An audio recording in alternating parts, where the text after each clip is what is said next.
my friends. Today we're going to be sewing, and sorry for the shaking of the camera. Today we're going to be sewing this little cutie here. It's called the Georgina Convertible Tote, and it's by Deja Designs, and I love it. This is, I can see myself sewing a few of these. I love how versatile it is. You can use it in different ways. This is the back side. This is the front side, but I have it right now as a backpack. And you can see, you can kind of, I use webbing. The pattern calls for, you know, it gives you the instructions to make your own straps, but I found it cool to use some fun webbing with it. And you can use it like that as a backpack. You can transform this into a tote, just a simple tote. Just take the backpack handles out, and let me put the straps on it so you can see it. But the straps also, you can hang them different ways. I use the crossbody strap to use it as a backpack, but you can also hang the regular straps. Let me just adjust it here. So you can use it as a crossbody bag, which is pretty cute. And you can use it with the regular straps that are here on the that you will have in your instructions in your pattern. So you can actually get these two rings and hang both straps from both rings, or you can just put one strap on each ring and have two separate ones. If you attach the rings, it kind of makes it a little bit better, more protected. It's going to be more protected from anyone to open your bag. I love it. I love this bag. It has a lot of pocket. It has a front pocket, slip pocket with a little snap in there. The back one, as I already showed you, has a zipper pocket, which is super cute. And on the inside, it has a zipper pocket and more slip pockets in it. So, and it's very spacious. I love it. What I love about this design is that she took the time to really pay attention to the seams.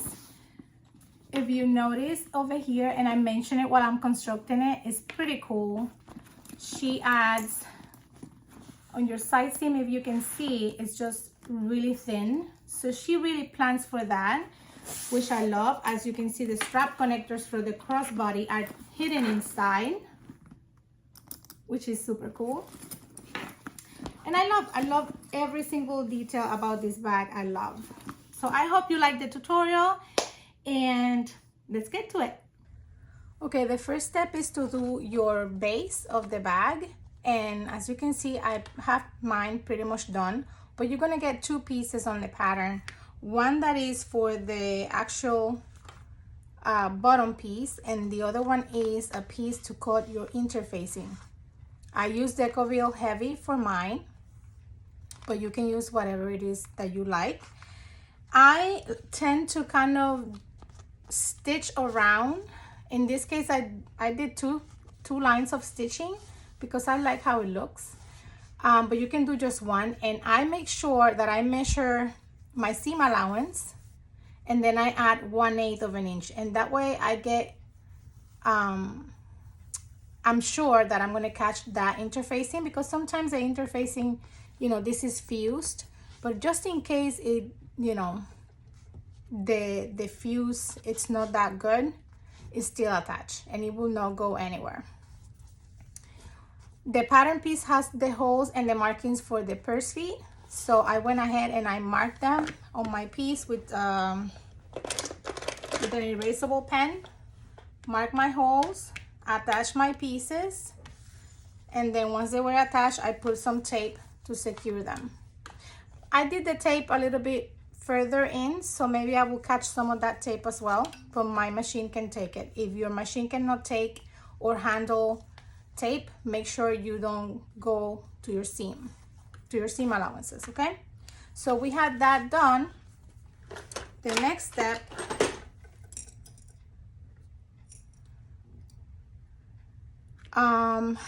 actually the first step is to deal with your zipper overlay.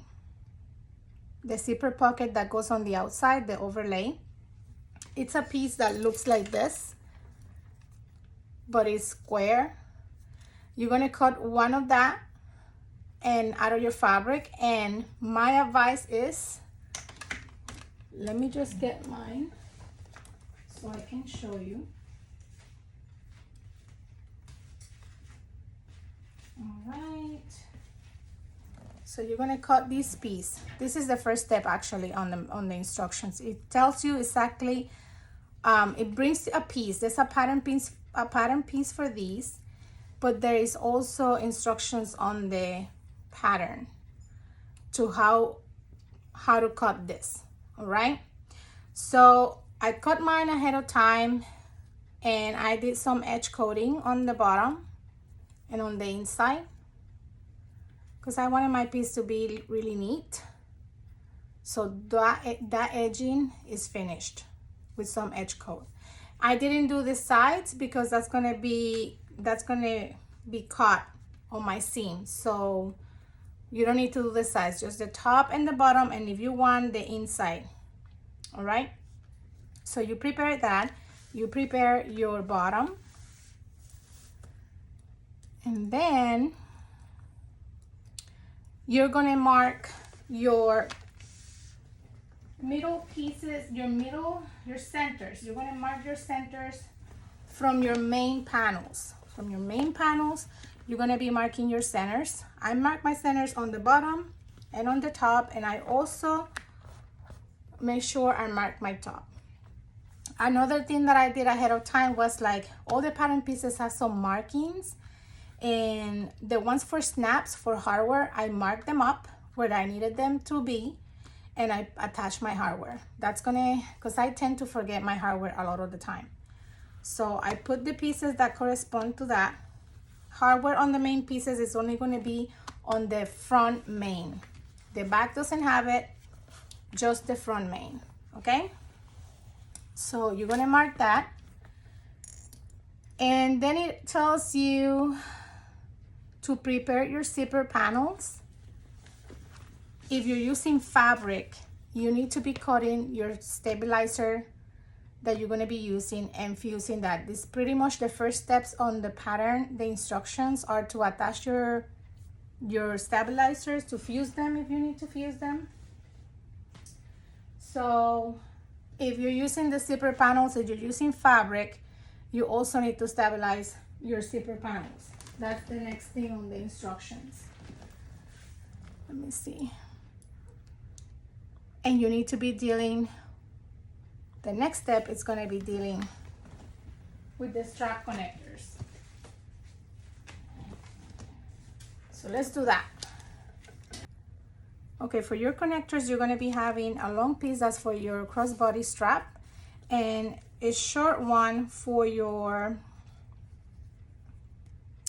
this is for your crossbody strap connector, and this is for your backpack connectors. These are little, these are going to be on the bottom of the bag.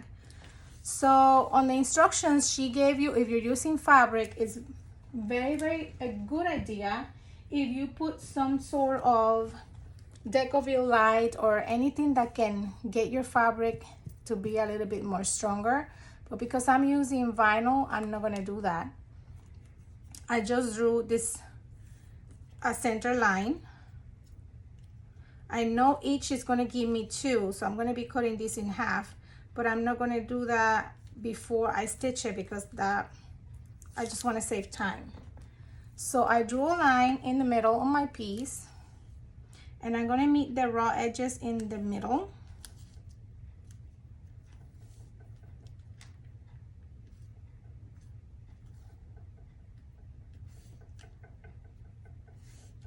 All right. I'm going to do that on both pieces. And we're going to top stitch this a 1/8 of an inch.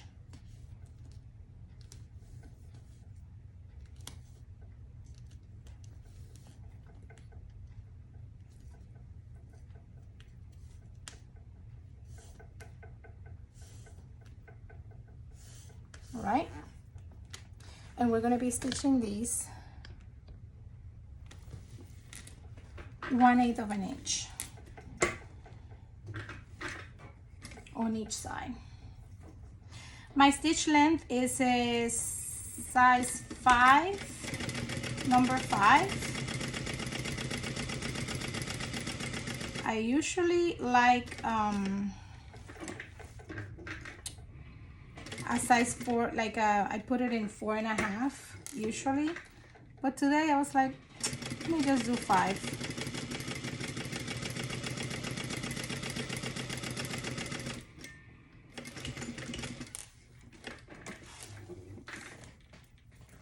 Just cut these.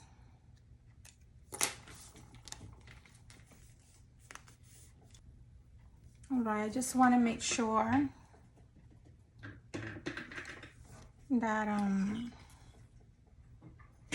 that I was doing the thing correctly, because honestly,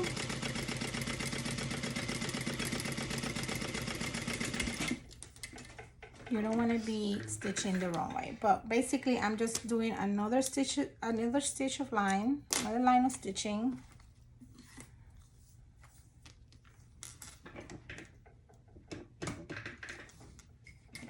On the inside.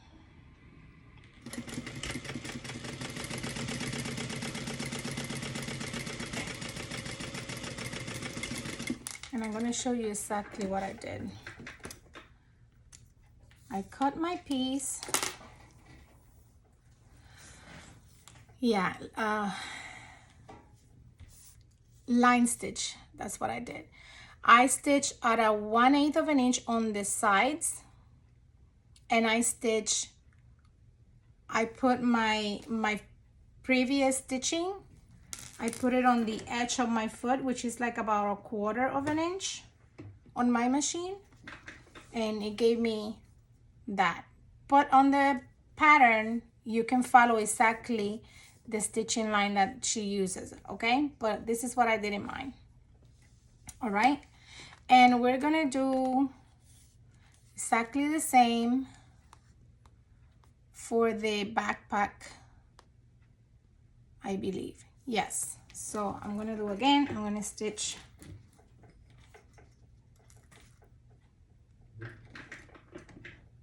one-eighth of an inch.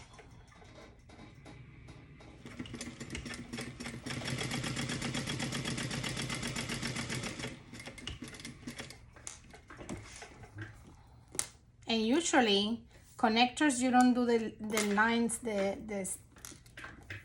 line stitches before, because you don't want to have too many stitches on your connector before applying it to where you need to. But this method that she uses for this crossbody strap connector is pretty cool. It's pretty nice. But here, because I'm so used to do my own way of doing my strap connectors, I'm gonna do this. It's gonna look the same. I'm just not sure if it's at the same length or spacing that she uses.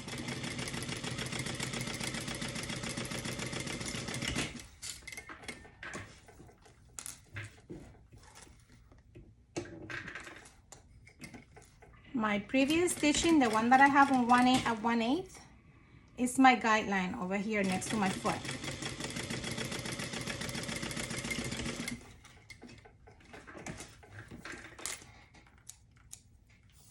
There we go. So we have our strap connectors. I'm used to have my trash can on this side, and I switch it to the back, and I don't think that's going to be working because I'm now kind of confused. But you're going to do your strap connectors, and you're going to end up with something that looks like this. The shorter one is for the backpack connector, and I'm just going to fold it in half.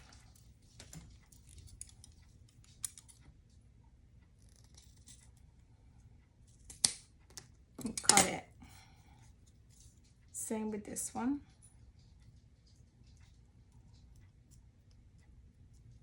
Fold it in half.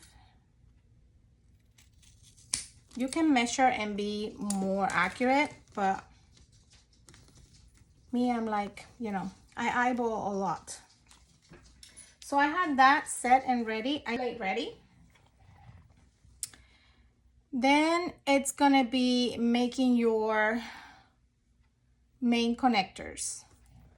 Okay, so that's where you're gonna be using the big four, like the 4 big rings or rings.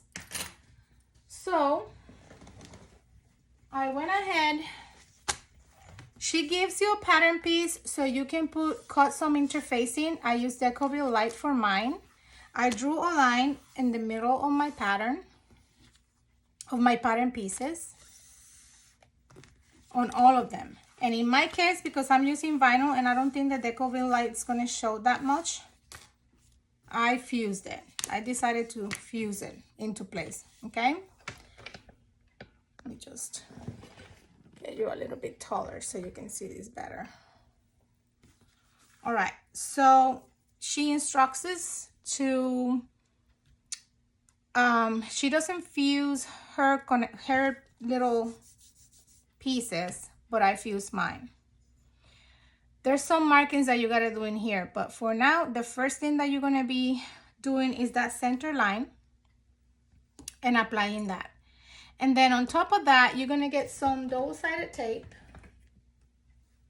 I have some in here. And you're gonna run it through the whole thing. On that line that you just did,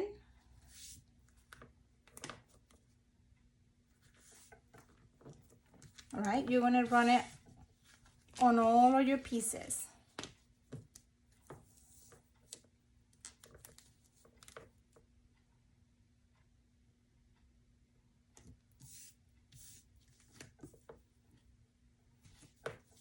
And like I said, this pattern, if you can do all of these, I waited to do the tutorial to do this step, but this will be a step that I will be making ahead of time.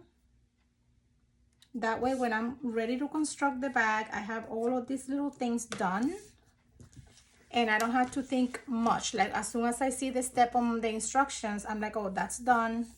And I can keep constructing the bag without adding more steps. Like this is like the prepping. So if you can do all this prepping before you sit down to stitch, you should be really good. All right, so after you do that, you're gonna remove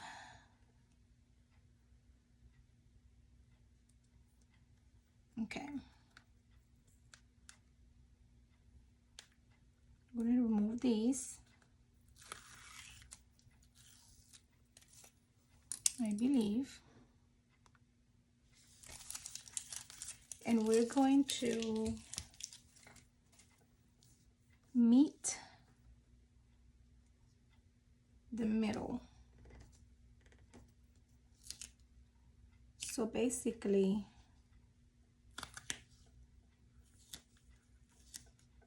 we're gonna follow, and my tape is a little bit misbehaving, so I'm just gonna put just a little bit of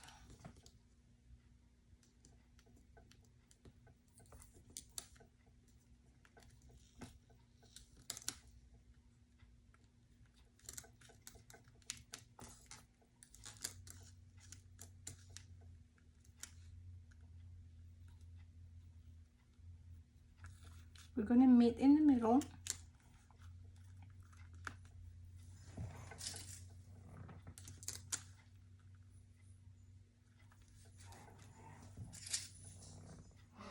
I'm actually gonna just put my clips the other way.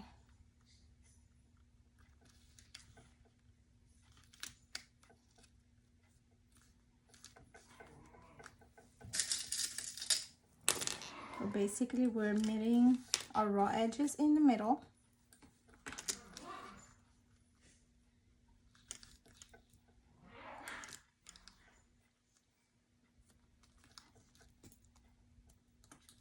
Mine, I will clip it because my tape,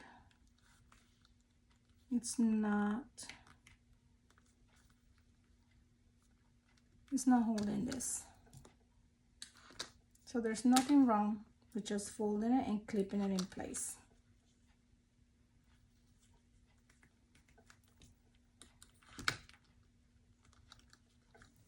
You're basically making a here like a triangle. Just want to make sure this looks even.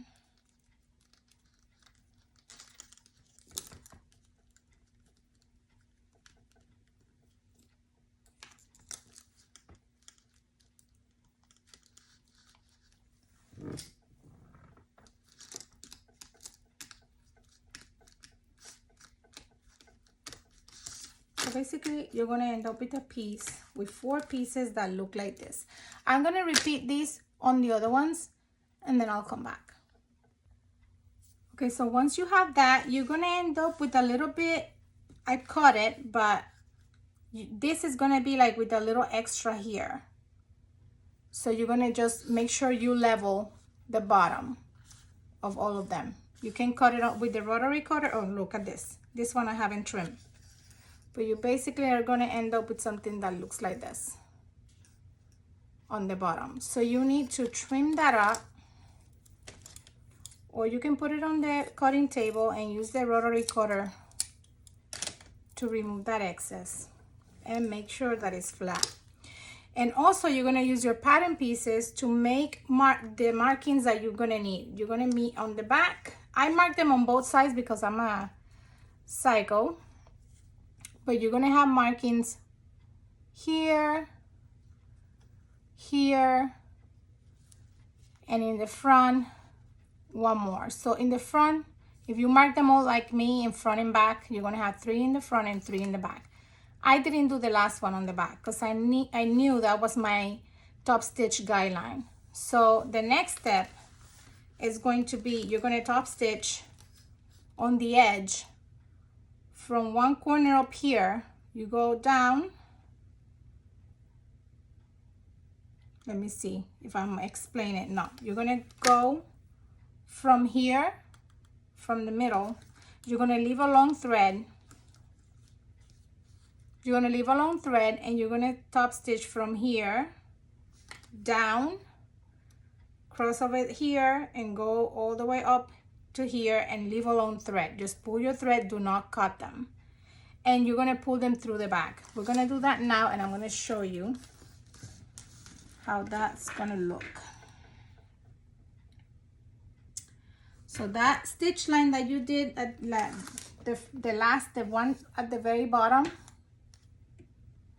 that is going to be where you're going to start. I have my long thread.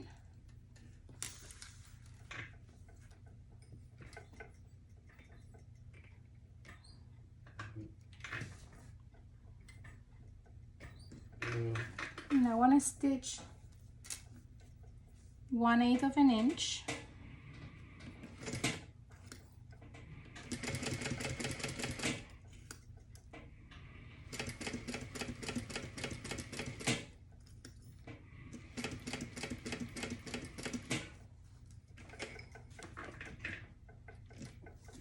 Going across here.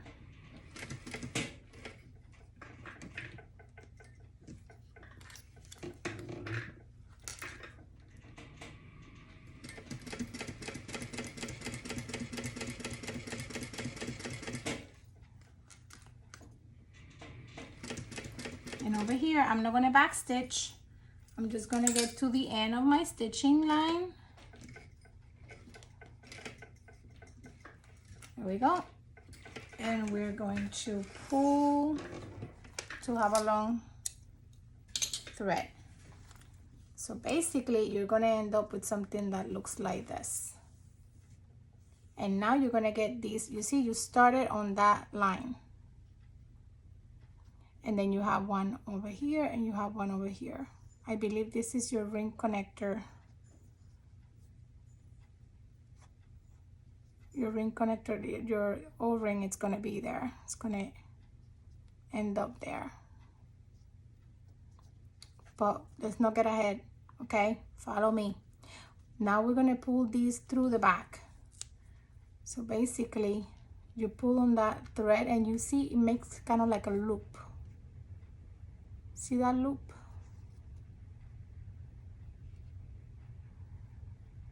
Right there. So you're going to pull through that loop your thread, and then on the other side the same thing. You're going to pull, see that?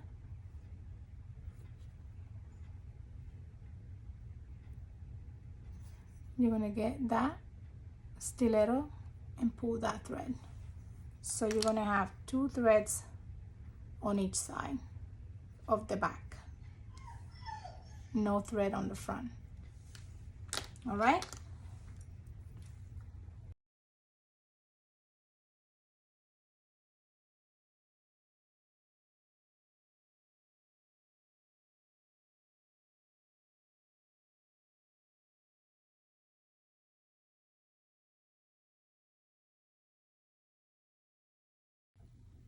All right, so once you are with all your tails to the back, what I did was like I tied them up and I left long tails. Not that long, but about 1.5 inches long. So I'm going to tie this one up, which is the last one that I need to do. And I tie it 3 times and cut it like about 1.5 inches. And then now I'm going to put some double-sided tape over here. See if I have a good one. For some reason,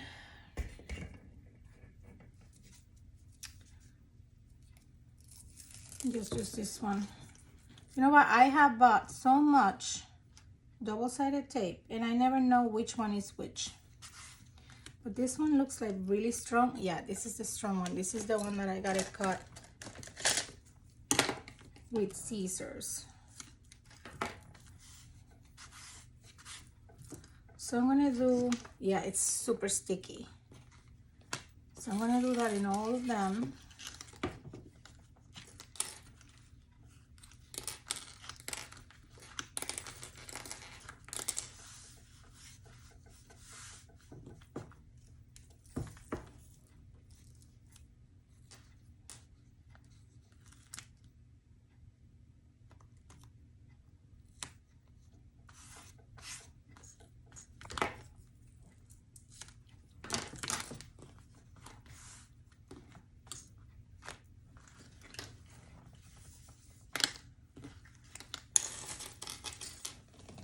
I'm going to finish the other 2 and come back.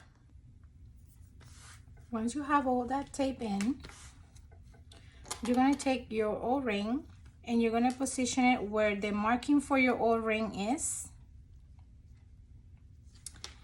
But before I do that, honestly, I'm just going to do this. I'm going to remove a little bit of my tape, not completely, just a little bit.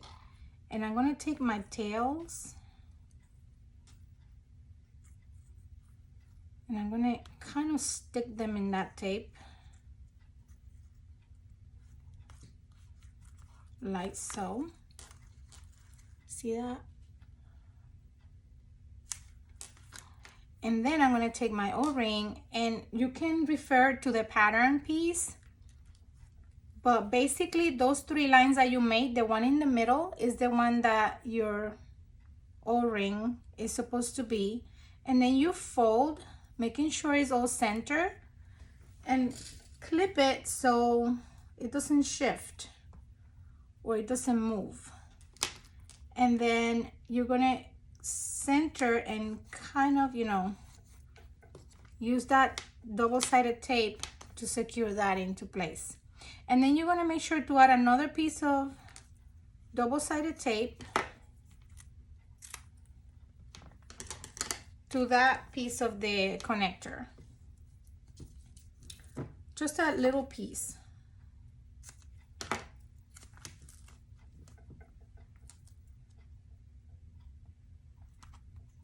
There, just to that line that I had there.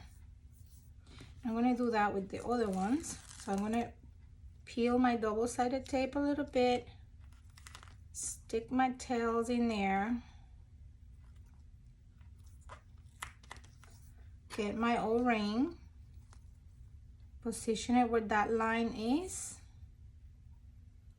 and make sure to clip it so it doesn't shift on me. Center this.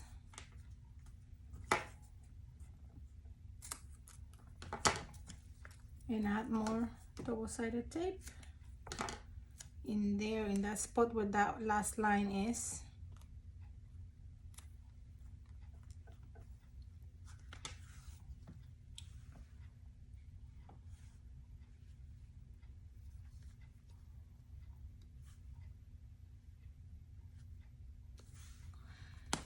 Keep on going until I have all of them, and we'll come back.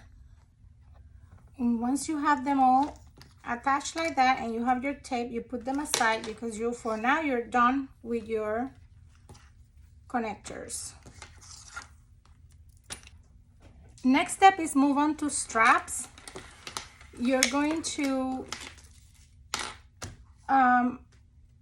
sew your straps as you with your preferred method. I like the 3-fold method, and the 3-fold method is simply, imagine this is my strap. I usually fold it once and then fold it once more on top of it, clip it, and keep on going until the very end, like that.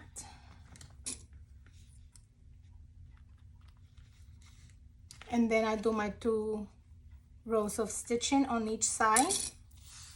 So I will end up with something that looks like this. I do have a raw edge, if you see, right there. But what I do basically, I don't want to do it to this piece because this is my zipper thing. But basically, I like to burn my edges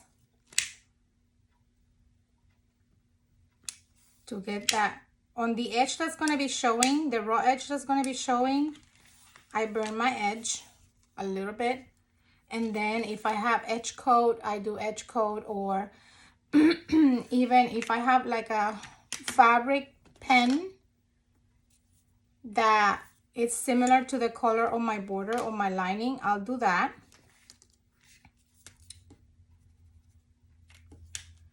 And then I do the folding thing, and when it's done, you can barely see that there's a raw edge there.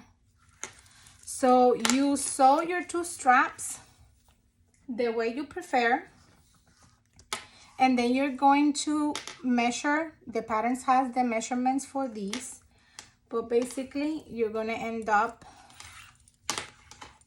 putting 2 of these swivel clasps on each side, one here, so get them through the center. This one I already kind of attached, so I'm just showing you, but you're supposed to have 2. And then at the ends you put your strap in, because like for example mine, if I do the strap in first, I might have a little bit trouble, not much, but the strap in is too thick and it will not go through the swivel clasp. So make sure you put this first, and then you attach your your strap in, and then you do the markings, the whole markings. I have this little tool that's pretty handy from Emporium, and I use this to do my markings. And then basically what you do is you take your swivel to the middle of those. I have 4, so you take it right into the center, and take your rivets.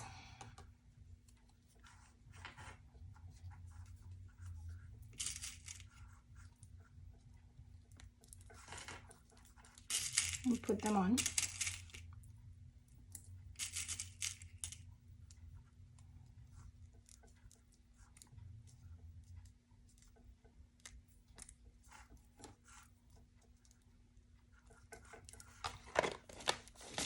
And you're supposed to have two straps like this, and the ends are gonna look like this. I still need to press mine, but that's basically what you have.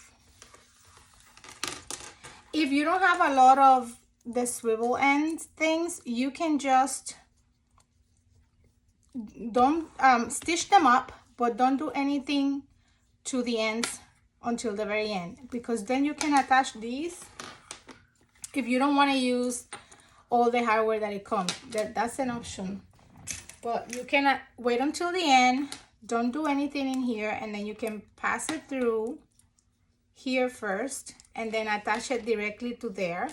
The only thing that's going to happen that is you cannot switch it and change it as you please, but it's something that you can do as well if you don't have enough of the swivel and you want to make the pattern.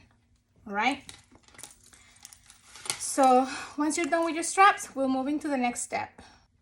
Okay, so our next step is going to be working with the overlays.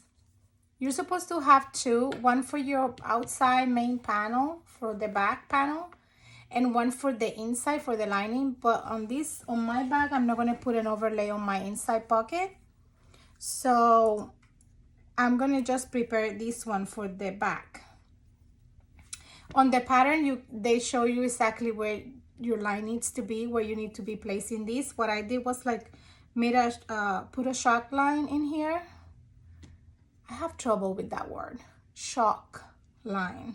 I use this little thing and made a line. These two lines are lines that you're gonna need in another step that's coming. I'll explain all of it to you. But I know that my piece is gonna be there, so I'm gonna center it. I can use my ruler and make sure it's right in the center. But right now,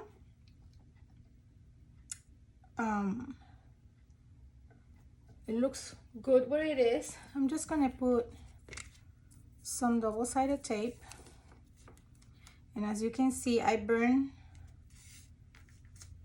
my edges on my overlay, and I kind of put some edge coat around it. Edge coat.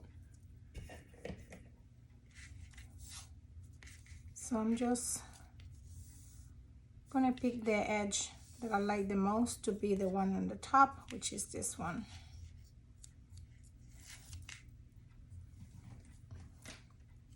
And then I'm gonna position it in the center, right on top of that line.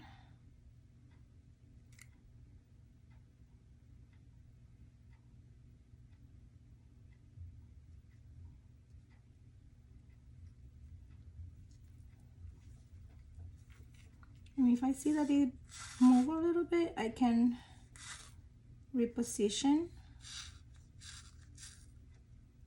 There we go. And after my top is put in there, make sure you're doing this to your top, not on the bottom.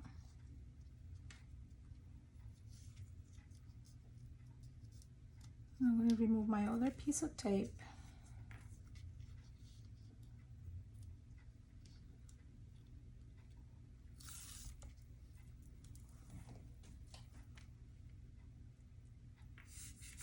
And I'm going to let it fall. And because this is my outside piece, and let me give you an idea of how this is going to kind of look. These lines are for these, because these are going to be my guidelines to where I'm going to put these. So that is looking really good. I always do this. Do you do this kind of like position stuff just to see how it's going to be looking?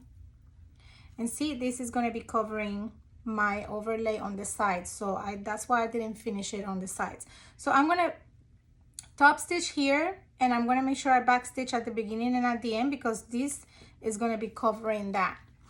All right, so I'm gonna do that.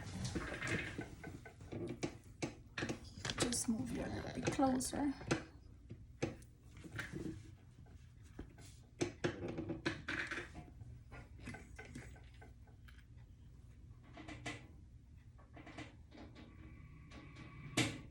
I'm actually gonna do 4.5 for this.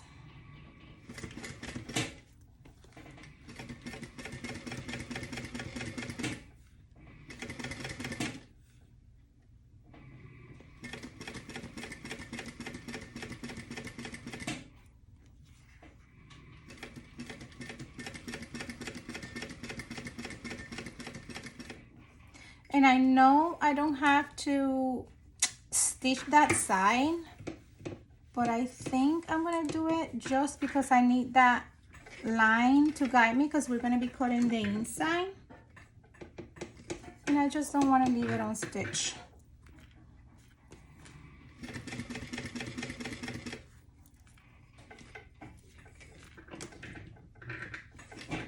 Let's do one more stitching in here. Trying it.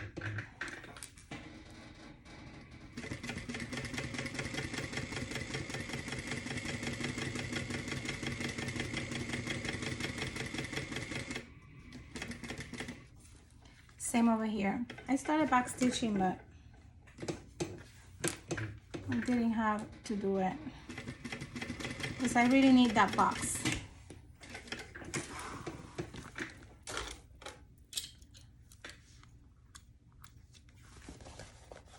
And what I mean by that is, like, now we're gonna be cutting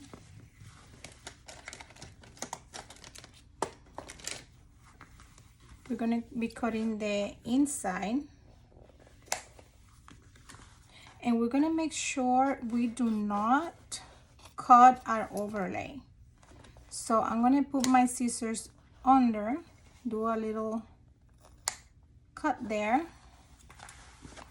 and over here the same thing. Gonna make sure I go under my overlay. I can feel it in the back of my, but you see that line is gonna help me know where I can just stop cutting. And because I use double-sided tape, it's gonna kind of fight with me a little bit, but not that much.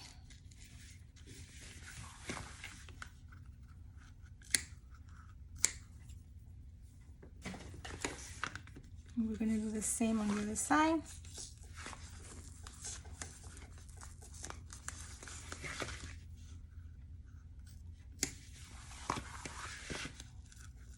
And I don't like to cut super close to the stitching. Just close enough and making sure it doesn't show on the other side. But that's about it. So now we're done with this piece for now. So we put it aside. We're moving on to the lining. We have that overlay, zipper overlay on the back panel, on the back main panel. So we're gonna be constructing our lining pieces now. This is not on the pattern. This is how I put my zipper. So you're gonna you cut 4 of these. 2 for the, I think 2 for the outside zipper panel, and 2 for the inside zipper overlay thing. So I'm gonna use one of those, and I think I want to get mine. First I need to make a box on this piece on the wrong side. Actually, let me see if this is big enough. Yeah, that's better.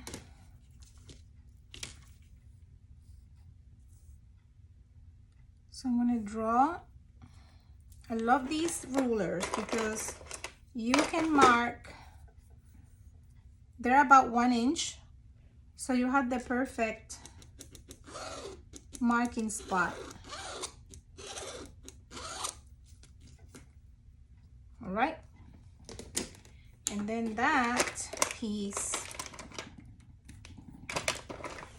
I'm going to position it in the middle. I fold it to mark my center, and I folded this piece to mark my center. I don't know if you can see the line. I think you can. And I'm going to position it on my lining piece about 3 inches down. Let's put it 3 inches down.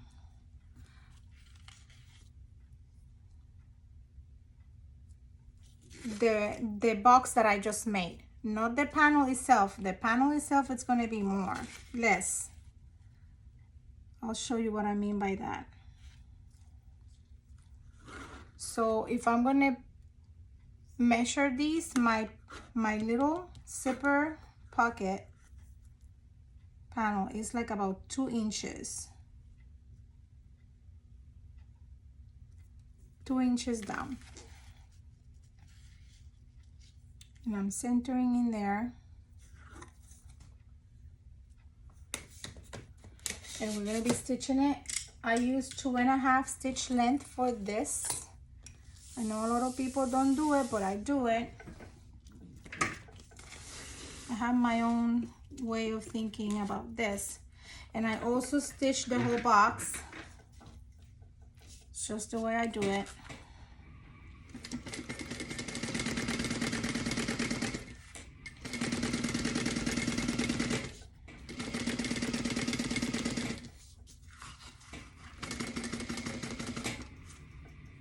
Making sure I get to that corner right where I want it. Pivot by hand again, making sure I hit that corner.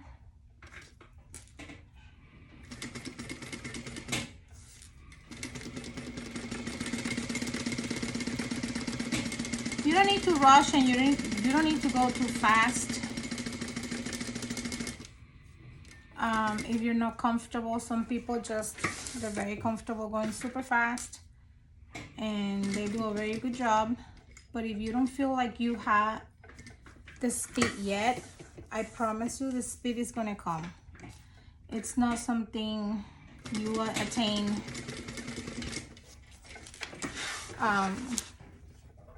very in a quick way. I tell my students, I'd rather have you having a good stitch, that your stitch is straight and nice, than you being fast. Sometimes fast doesn't mean better. That's what I'm trying to say. So I'm gonna do like a little triangle at the end. And I'm eyeballing these, and I don't need to have you can use a ruler to get it really, really centered and perfect, but this step is not as critical. The only critical thing about this step is the cutting to the corners. You need to cut right onto those corners. And the scissors that I use for that, I don't know where they are, but I need them because these are not gonna do. Oh, I found them. Oh my goodness. There we go. Okay, so I like to do my triangle long, because that way when I turn the whole piece out, I have a big piece that I can catch when I'm stitching the sides, and that's secure in there. That's one. Then when I cut to the corner, I really, especially if you're using waterproof canvas, I cannot stress this enough. I go to that corner, I looked at it, I get close, I kind of pull on it a little bit, just making sure I didn't cut the thread, but I did cut that canvas, because canvas is, this waterproof canvas is kind of hard, and you might think you're getting to that corner, but you're not. That's what leave you that puckering. If you're having trouble with the puckering thing, is that you didn't cut that canvas completely there. So once I cut, I kind of pull on it a little bit on those corners just to make sure. And then I kind of press with my fingers and pull it in.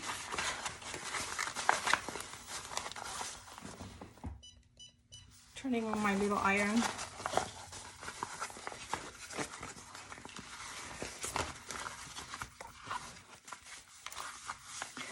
And then I do the same to the top. Press. And pull it in.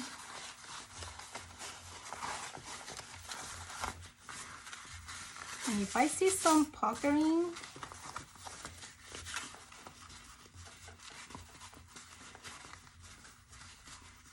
I pull on it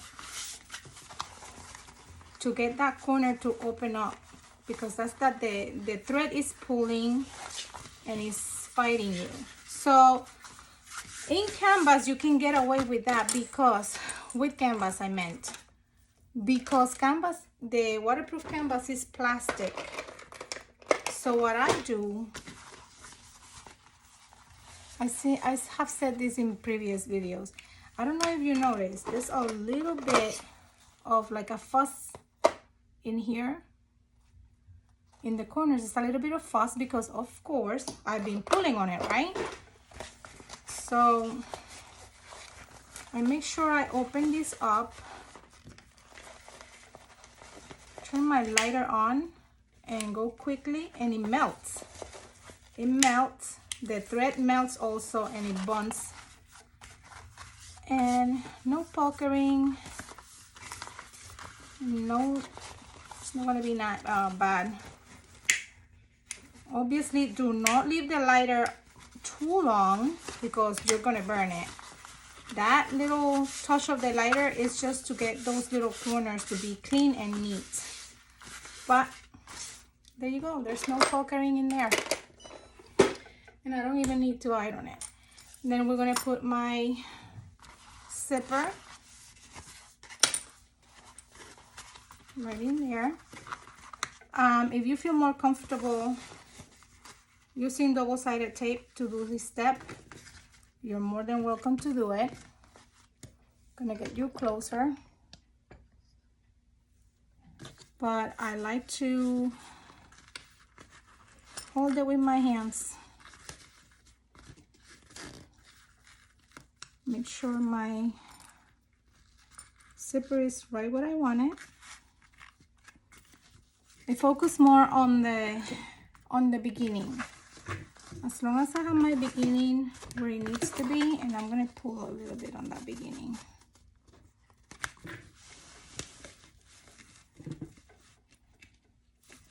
Right in the middle.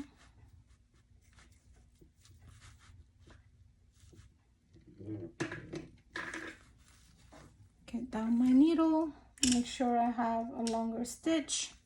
I'm gonna use 4.5. And I'm pressing down with my hand.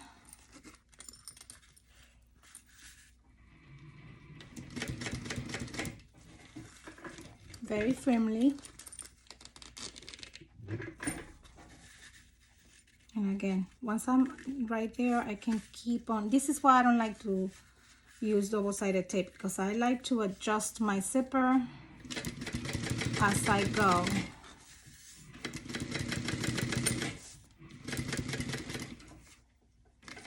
Let's go one more here, turn it around.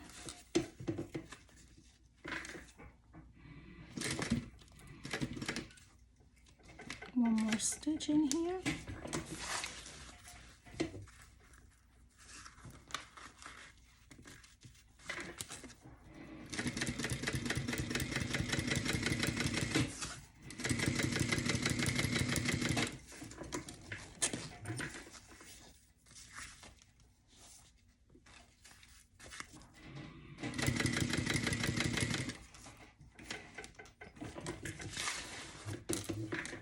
to the beginning. And here I'm not going to backstitch. I'm going to pull my thread to the back.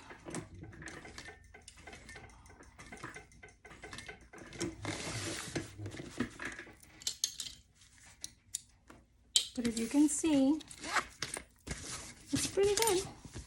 It looks pretty good. So I'm just going to pull my threads to the back.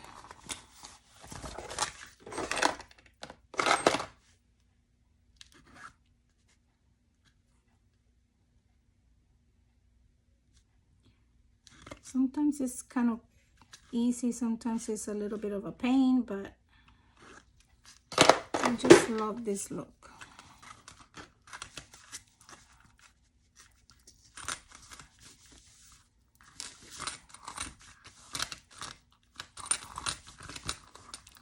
Cut it. I always like to leave a little tail.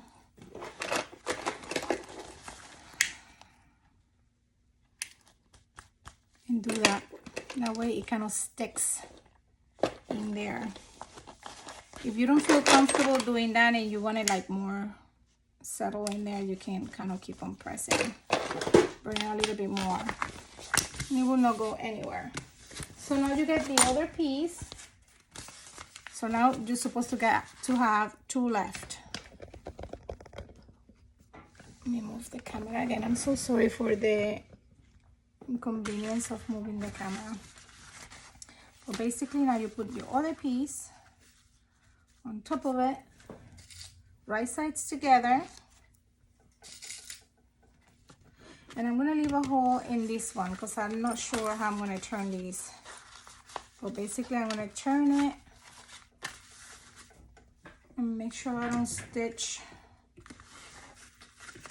my main lining piece.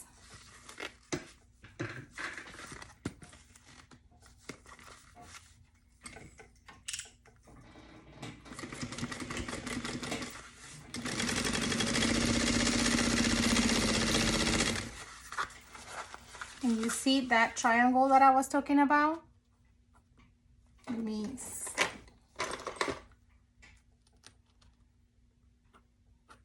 see it there? So now when I get here and turn it, I'm going to be catching that triangle.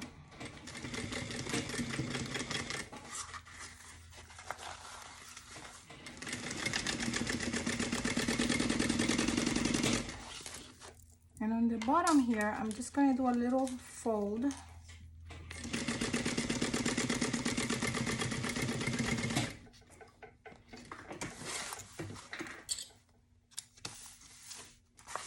So I stitch from the top and from one of the sides. Now I need to do the other side because I'm omitting the bottom. I'm not stitching it.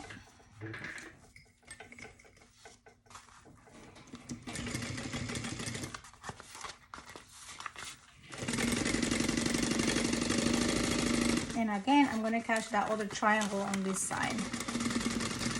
I'll give you a close-up. Make sure you don't stitch on your main lining piece.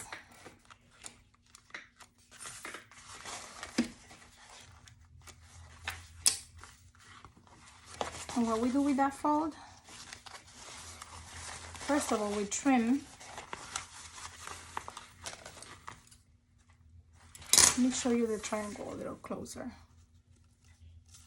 See, it's catched in there in both sides.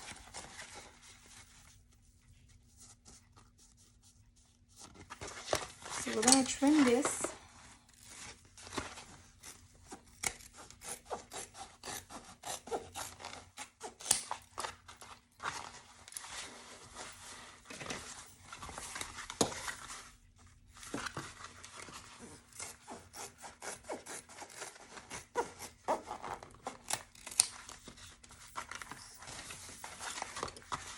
I'm going to trim the top as well.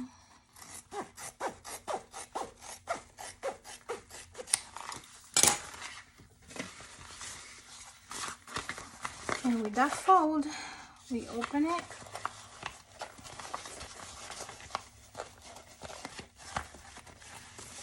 And it gives you like a hem, an easy hem. And that's it. Your inside zipper pocket is done. So we're gonna do now the lining, the other lining piece with the slip pocket. So you're supposed to have a piece that looks like this, like a big square. Get you further away. Supposed to be like a big square, and then you're supposed to have your remaining main lining piece. This piece, if it's directional, the pattern explains how to cut two pieces instead, so you have the pieces going the way you want them. But because I don't have a directional piece and it's just a plain beige piece, I don't have to worry about that. I was able to cut just one big piece.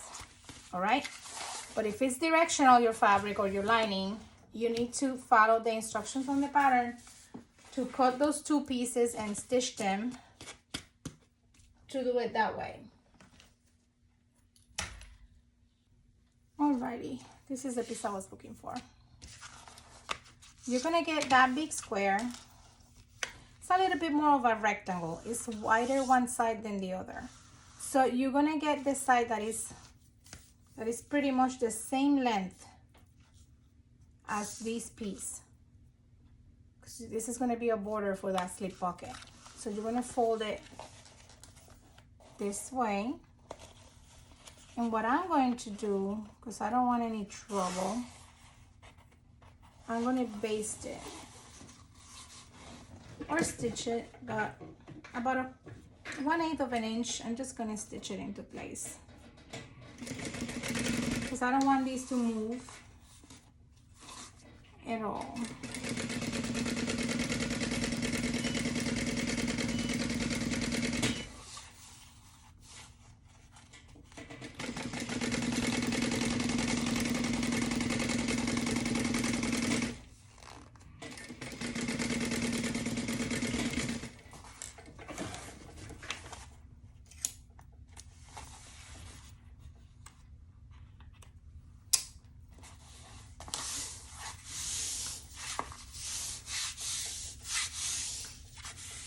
If you're using cotton, you can press this and it will be easier. The way I'm going to attach this, I'm going to put a line. I'm going to draw a line in there.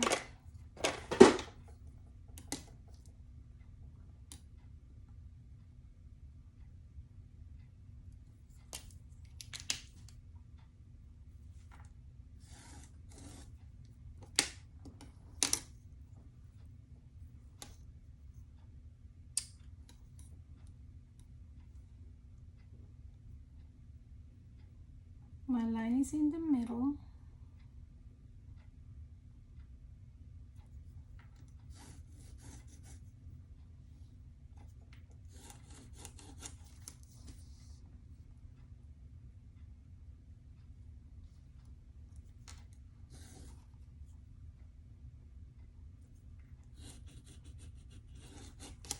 Just like that.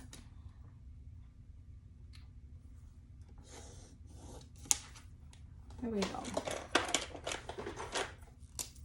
And we're gonna put double-sided tape on each side.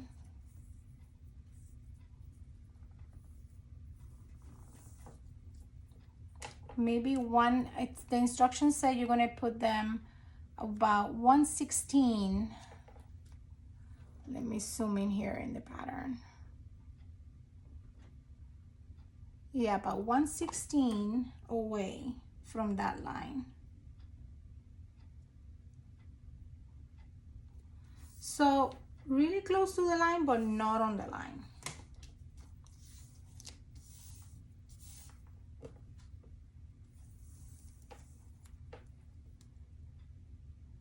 I might have cut my piece. I don't think so though. I think it's cut correctly.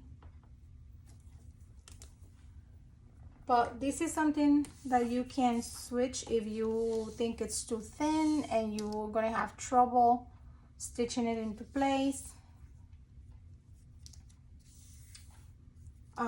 So you can cut this strip a little bit wider and make your life a little bit easier. I'm going to remove one,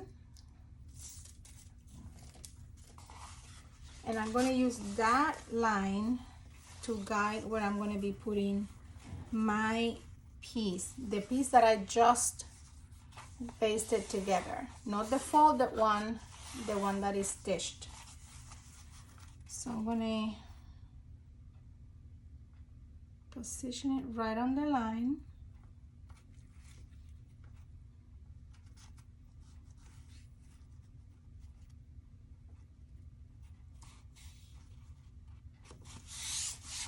Right on that line. And I'm going to remove my other side.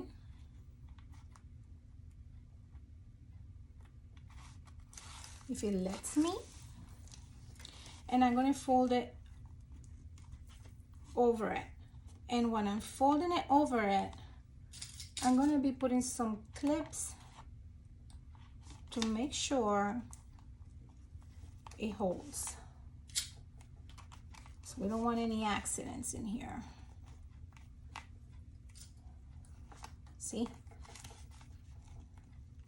So I'm kind of pushing just a little bit. You can add, sorry, that came out wrong. You can add, Madeline, put yourself together. You can add as many clips as you want.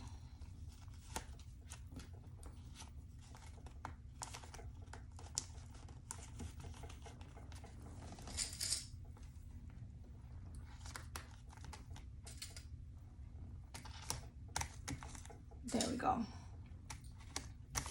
And now guess what? We are going to top stitch this into place.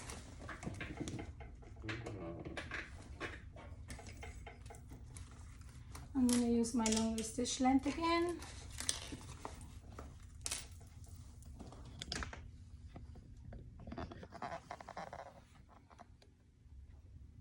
There we go.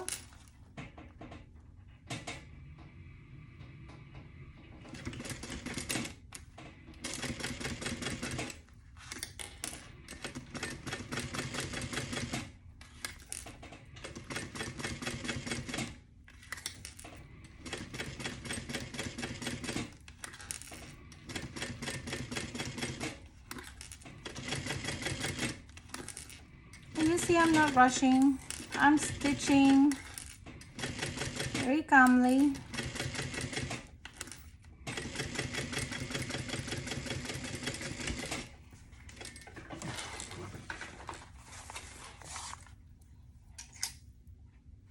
And that's pretty much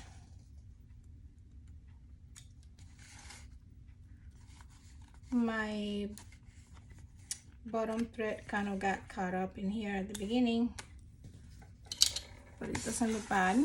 It's all catched on the back, all looking good and pretty. And that's your slip pocket. We're going to put it in your panel.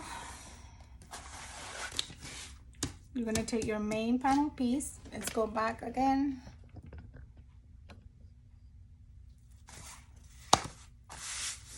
And we're going to take this piece according to the pattern.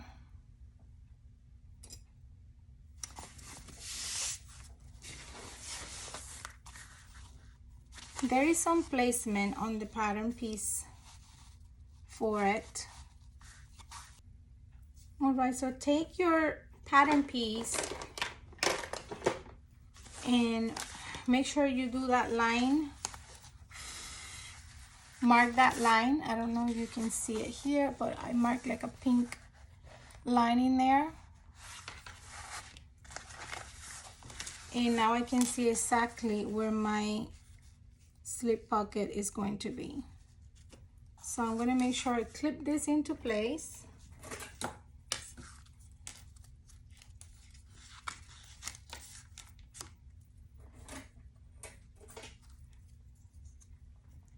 so it doesn't move.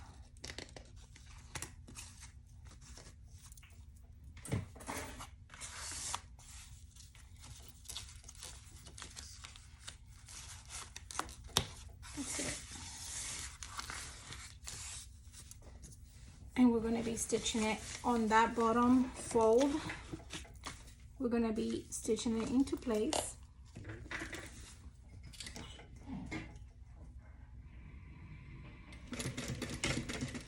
I'm going to stitch on 1/8 of an inch.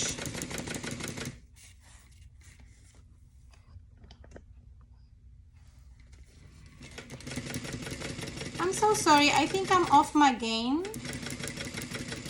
and I've been moving the camera a lot. I just kind of wanted to get you a closer look when you need to. But I'm sorry if that's driving you nuts. If that's not something you like. I'll try to do better for next video.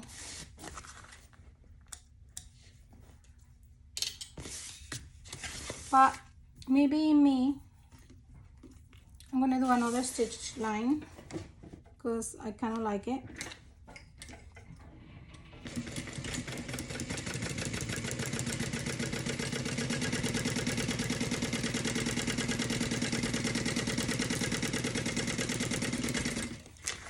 Oh.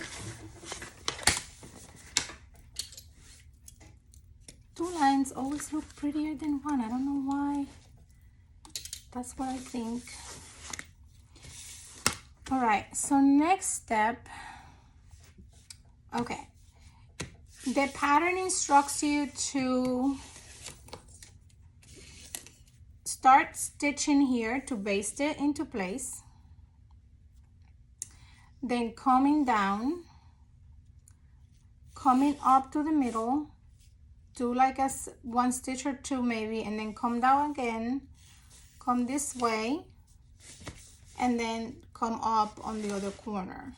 So basically down, sides, up, cross, down, bottom, up, over here. So that's really how the pattern tells you to do it. Again, because this back is going to be for me, probably. I'm gonna make sure every single time I have a pattern that has these on the bottom, that I know this is going to come to the side like this on the bag, I try to kind of do a whole bunch of madness. First of all, I'm going to mark my center. In this one, I'm going to do it that way. So I'm marking my center by folding it in half. And then I'm going to start on the bottom. I don't know if you can see the line, but I can. That's so rude. I don't know if you can see the line, but I can, like, you know, that's kind of rude. But that's not how I meant it. I'm going to go back stitching there.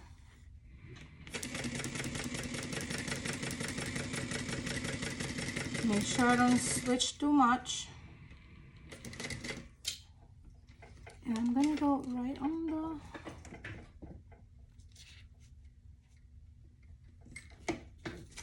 border, like 1/8. I'm going to jump 1 stitch in here. Only 1. And I'm going to come down.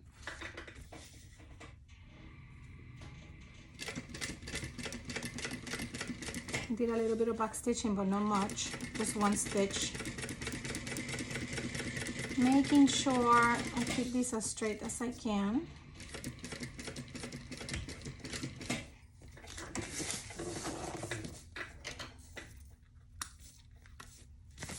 And this might seem a little bit more, the pattern shows you an easier way and a fastest way.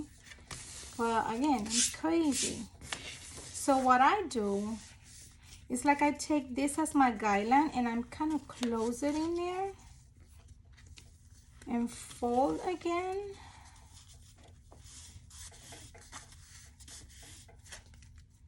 because it's going to be space that when the back is folded,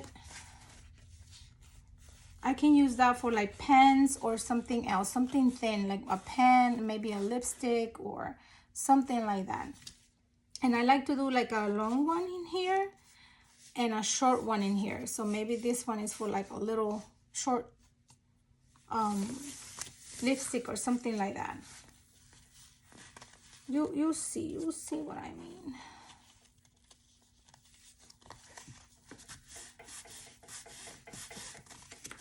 This is, again, this is personal preference. And I'm going to do exactly the same.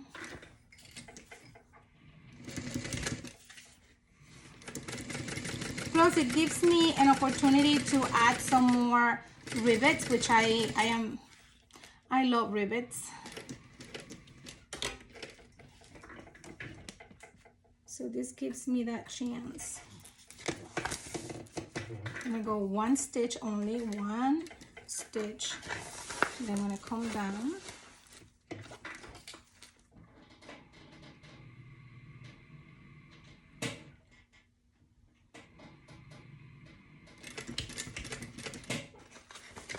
And stop there because I was overthinking this.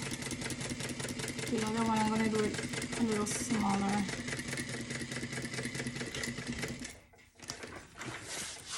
All right. It does take more time, but trust the process. All right, trust the process. Let's do the other side.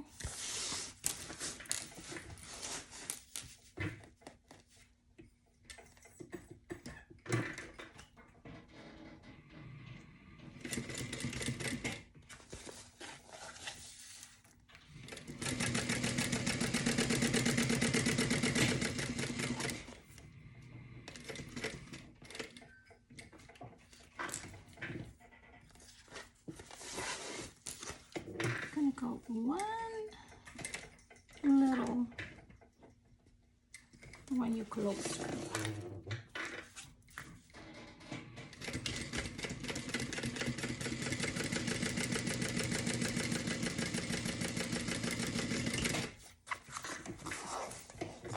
So I have those lines down. You'll see how pretty it's gonna look. So now here is what I want one for a pencil or pen. So a pen, let me get just a regular pen. I don't want it to be buried there, so just showing the, so I know I want a stitch right here to hold my pen. So about here is good.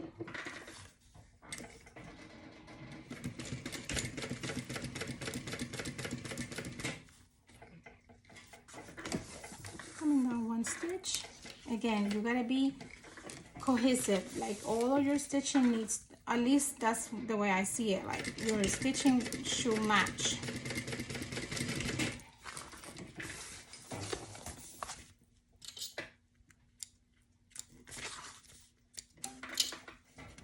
All right. And then over here, I want something smaller. Maybe, you know, like a lipstick is not that big. Or maybe if you want to put something like, I don't know, anything that's small. Pins or anything that's small. So I'm going to do like half of it because I kind of like that. And I like the contrast. When you open the bag, you see what I mean.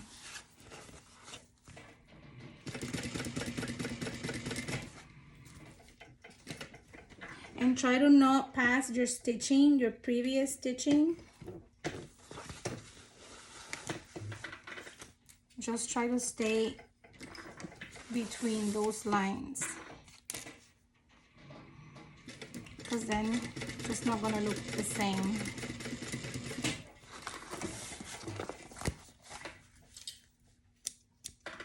All right, So you're gonna have some kind of Frankenstein thing that looks like that.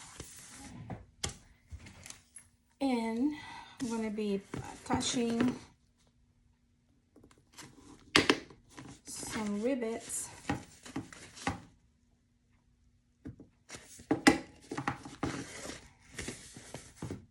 At those spots, and even these ones.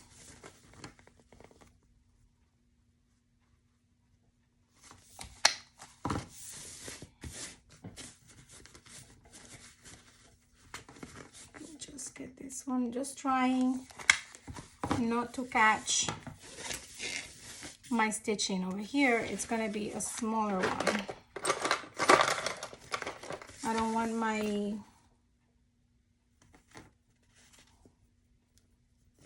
thing to break my thread, so I'm using this.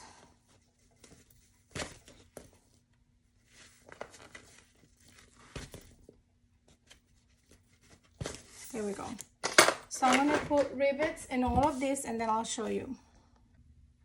Alrighty, and there's your finish.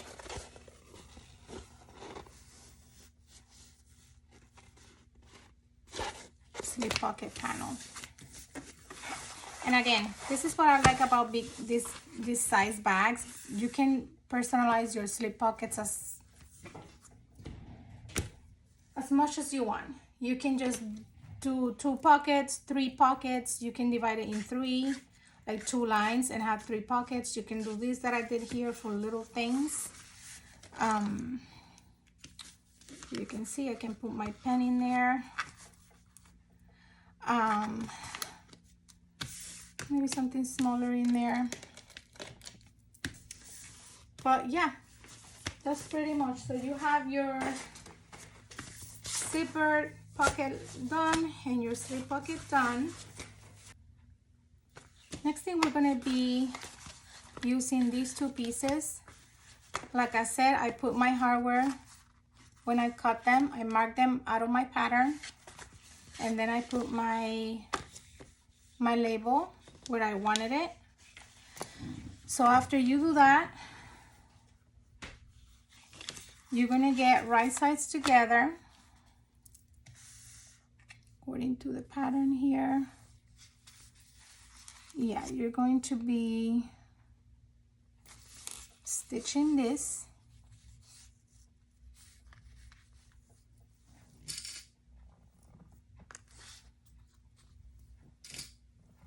One thing that I always do too is like I mark my centers in all of my pieces. Makes my life easier.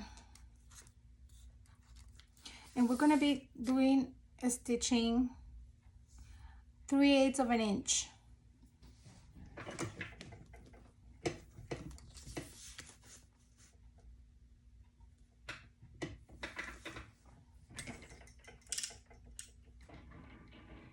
So we're gonna be stitching at 3/8, making sure we follow that curve.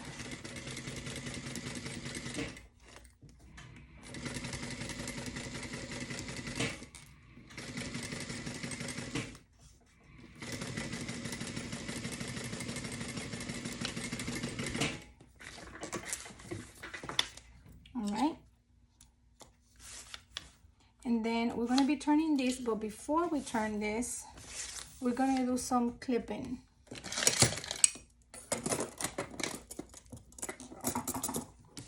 We're going to take this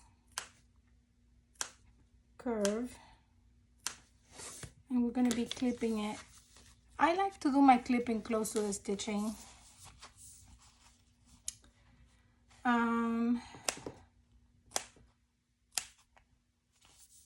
I know there's people that just do little snips, but when it comes to curves, you really want to get close to the stitching. You don't want to cut your stitching, of course, but you do want to get close to the stitching, because then the fabric will be more willing to cooperate. When you turn it, it will sit better. And what I also do with the deeper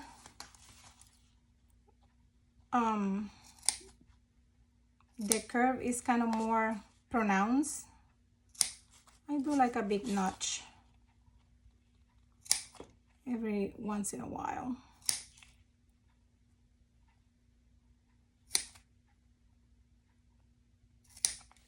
There you go. So I end up with something like that. I'm gonna do one in the middle, opposite. There you go. And now we're gonna turn this right side out. Kind of like to do some pressing on my vinyl, just a tiny bit.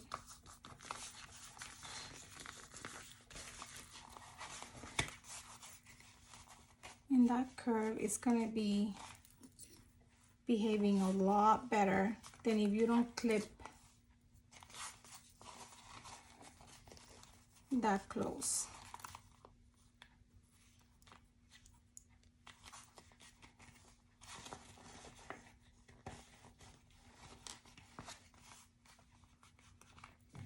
You can roll your seams. That helps a lot. Gotta make sure these matches on the bottom.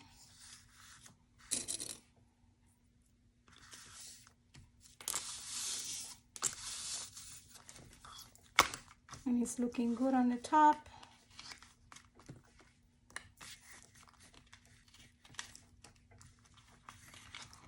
So now what we're gonna do is we're gonna do a top stitching. Yep. We're gonna be top stitching at 1/8.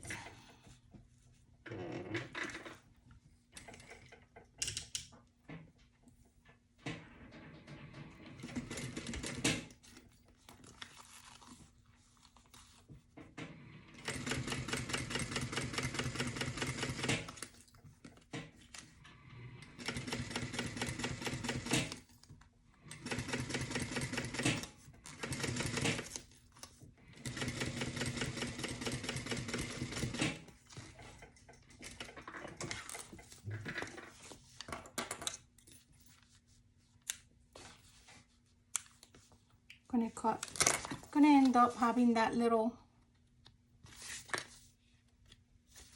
notch in there. You're just gonna cut that off on both sides.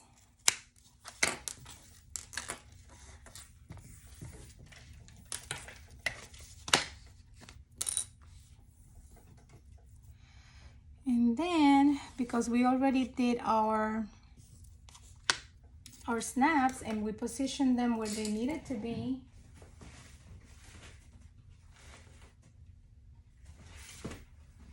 this piece should match this, but we gotta do one thing before we do anything else. I'm just testing it here that it looks like it's in the middle, and it is. It's gonna look super pretty. We need to take this piece though, and we're gonna pull this side up, clip it here for a moment, because we're gonna be doing, okay,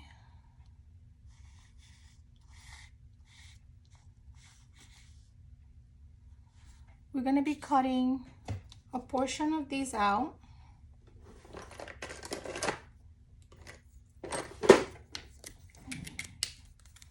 And the pattern is going to give you exactly how much you're going to be cutting.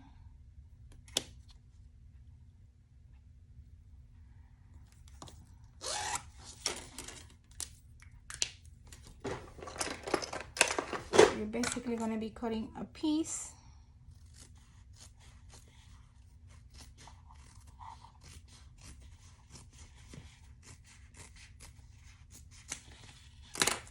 Cut it out of the way. All right.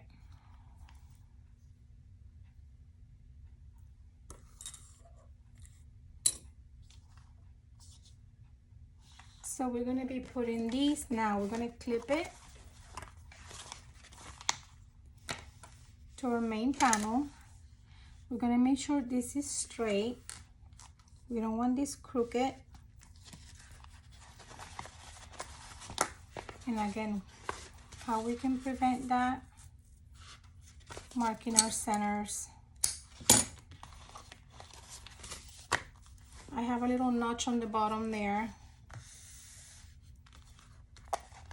Let me clip this again for now.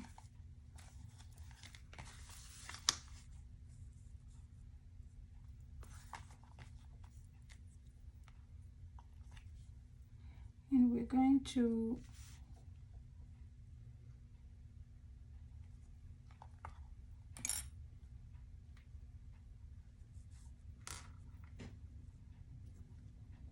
it needs to be center.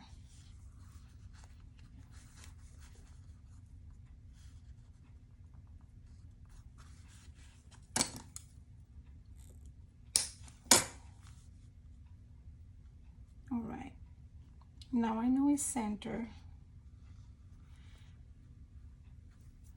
so I can clip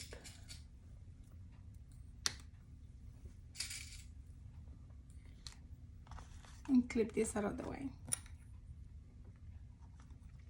So we're gonna be stitching the very border of this. We're gonna be stitching 1/8 of an inch,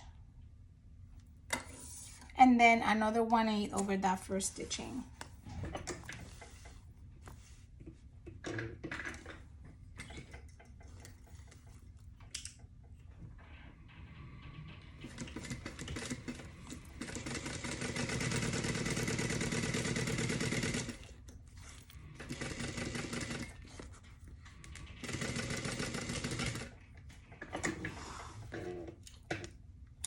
That's the first stitch.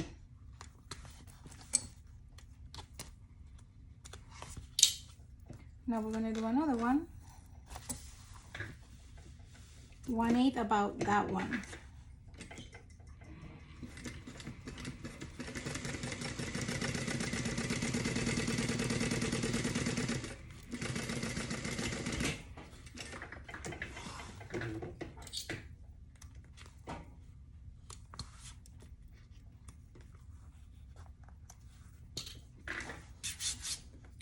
So you're gonna end up having something that looks like this. And you know what I think the purpose of this cutting and stitching in there is? The purpose of that is so this is gonna be our bottom.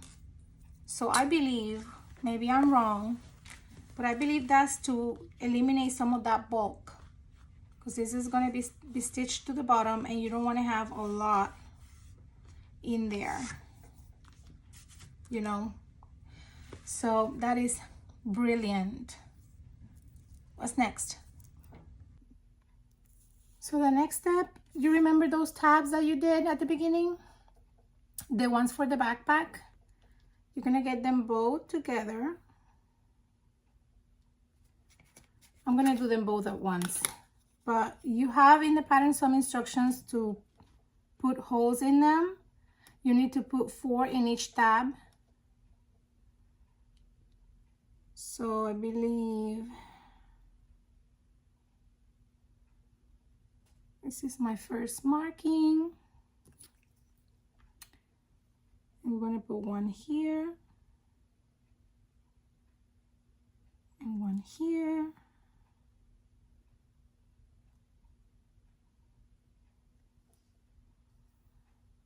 And then I gotta do my second marking.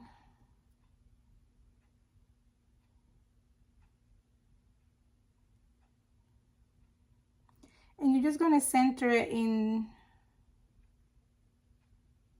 those stitches that you just did at the beginning on these. So you're gonna end up with something that looks like this. See my markings? That's what you want.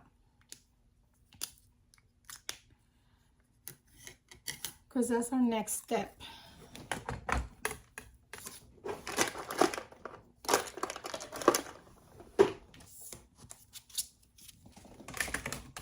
we're gonna take these and we're gonna make punch holes in them.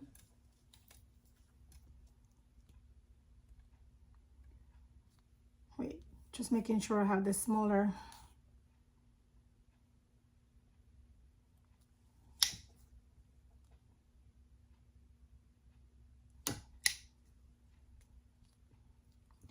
So basically where you did those markings,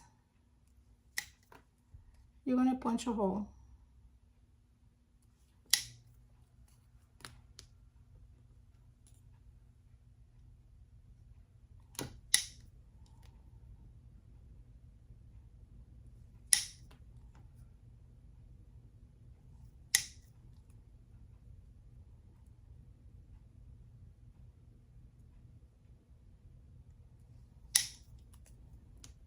Trying to be as precise as I can.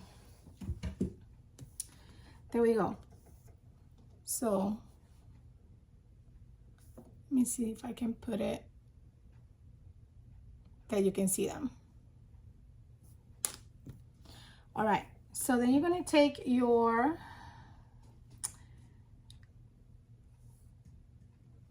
it's the outside, the main exterior I have here, the one that you just did the overlay, and your pattern has some markings for these connectors on the bottom. I'm gonna double check on those and come back. I went to my pattern piece and I found out where my markings were. So you're gonna mark about 1/8. You're gonna leave of your connector about 1/8 of an inch outside your main panel. You see that there's a little bit of a, like a 1/8 of an inch out. So I'm positioning it in my line and leaving about 1/8. I'm gonna clip it in place so I can do the same thing with my other one.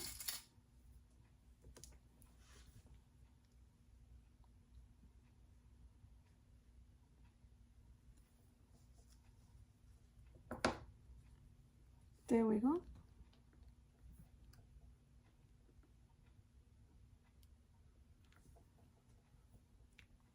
That looks good. And then the next step, we're gonna stitch 1/8 of an inch on the inside. And this part, we gotta be very careful because this is, again, this is gonna be, do you remember when I told you that we're gonna be encasing this side of the, so this is also going to be encased on our, with our strap connector, right? So we want to stitch, we got to make sure that we stitch 1/8 of an inch or even less if you can get away. Just make sure it's no more than 1/8 of an inch that you're stitching.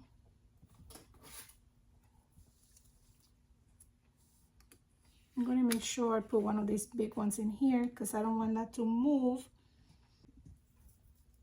Let me put one on each side.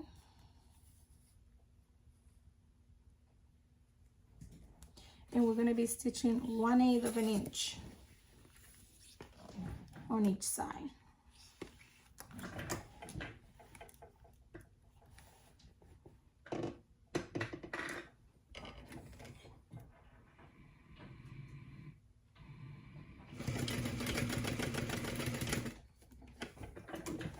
There we go.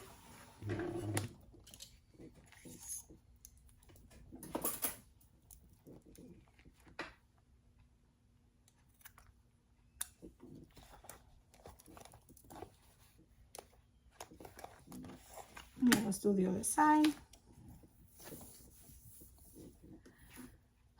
I'm a lefty, so I'm always going to prefer this side to do my top stitching.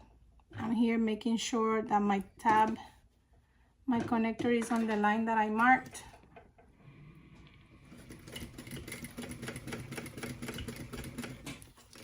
And I'm also making sure that I stitch very, very close to that edge.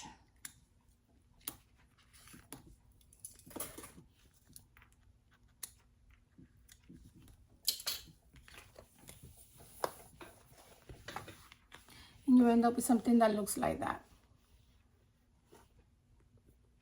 Right? And I just make sure that I position it right where my line was. So I have those two done. Let us see what is the next step. Okay, the next step is what I just already did, which was mark my lines over here. You take your pattern piece, it has the lines to mark. What I do with my pattern is basically, to show you what I do, I take a ruler where the lines in the pattern are marked. Let's say these are markings for where I need to position stuff in my piece. I take those lines, put a ruler over it,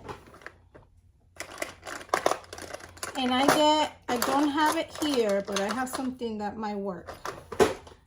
Let me just remove my piece because I don't want to mess it up.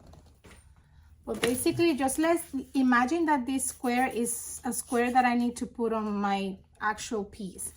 So I take my pattern and I score that line. And I have something better to do that, not this, but this is just to give you an idea. And that makes a dent on my pattern. And I always use cardstock for my patterns. So I basically score my cardstock, and then if I need that line to be on my actual piece,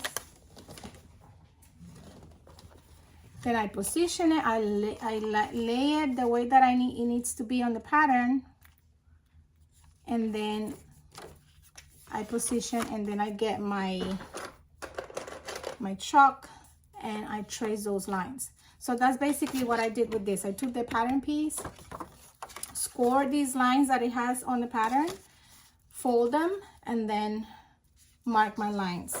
I don't think you can see them anymore, but I can. Again, what is with the rudeness? What is this? So we're gonna take our pieces and we're gonna remove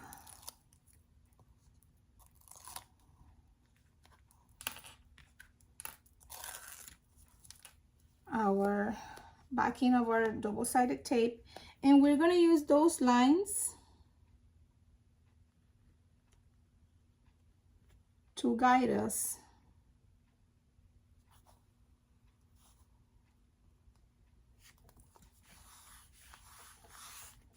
where to put our pieces.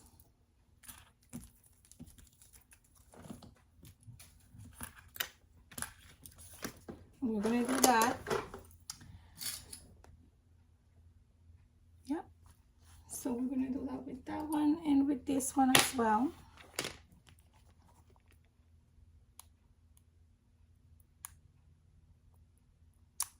Oh, she does stitches. All right, so I can see, okay, this is me making a call.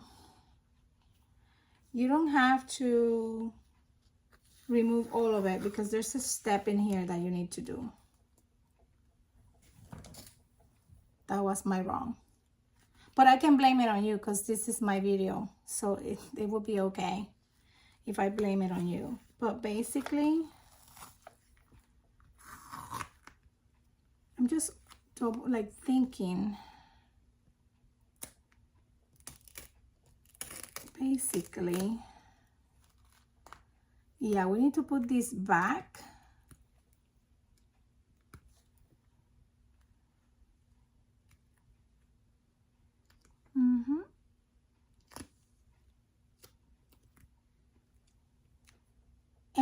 to stitch like figure 8. Like you go and you make sure you secure this into place. I'm going to show you. I'm going to do it with mine. In this bag I'm going to do it, but the reason I kind of debated was because I think you can also put rivets and make it like a decorative thing. If you don't want to do that stitching to secure this into place, you can just put it down and then put rivets, and that will do the same job.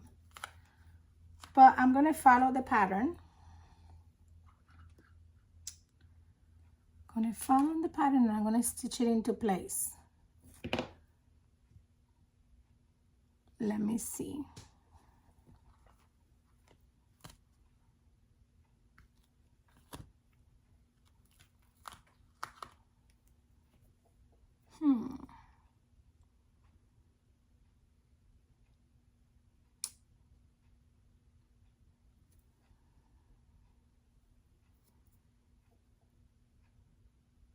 Yeah, that's like a double, making sure it's double stitched in there. So I'm going to do it with this one.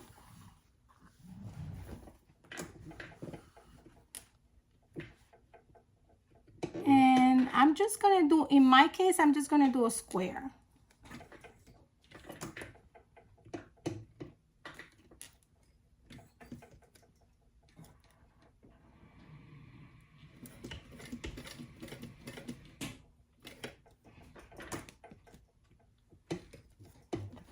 I'm not going to do the whole figure 8 because I might add more than one rivet.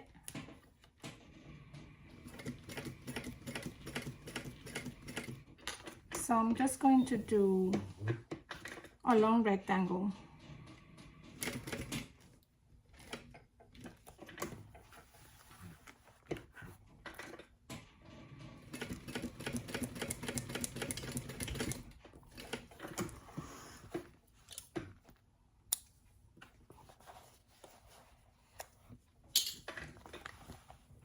There you go.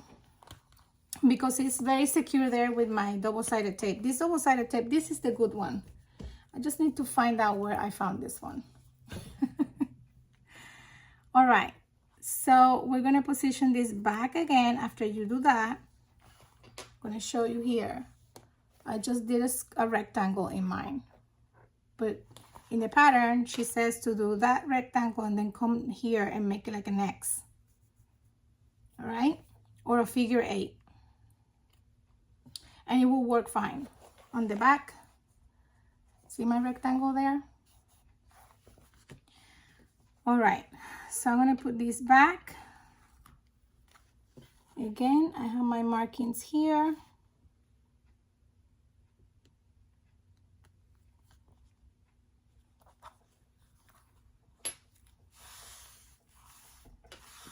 And now we're gonna stitch. All right, so I'm going to top stitch this. I'm not going to back stitch at the beginning or at the end. I'm going to let my long tails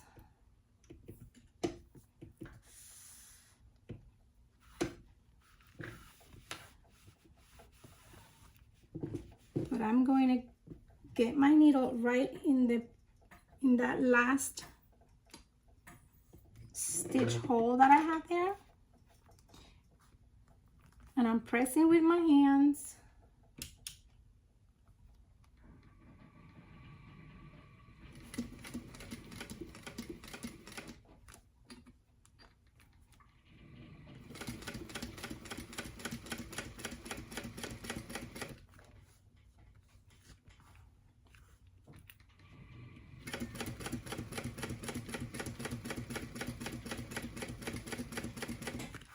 And stitching.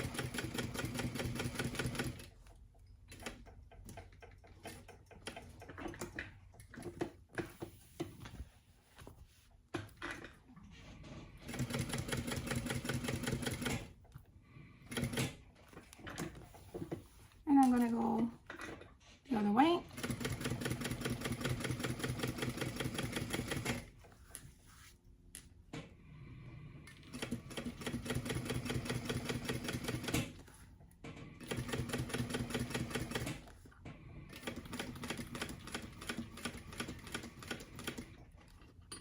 We're gonna end it with our previous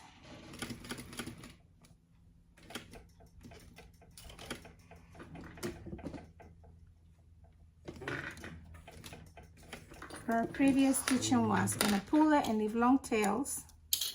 And we're gonna be taking these two. I'm gonna erase this because I don't think I need it anymore.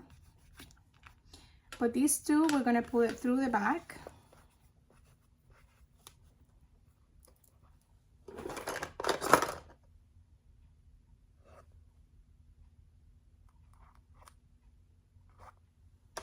I'm gonna tie them up.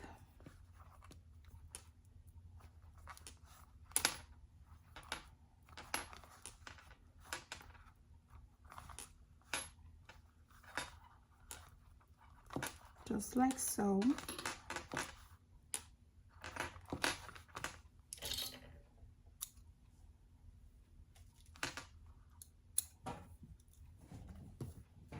Just make sure I'm pushing that in the trash can.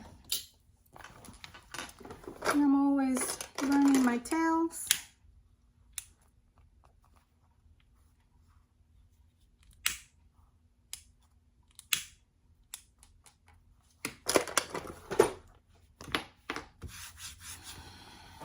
And that's it. And you see you cut the edge of the layover, zipper layover, and you cut your top on the bottom as well. So what we're gonna do now,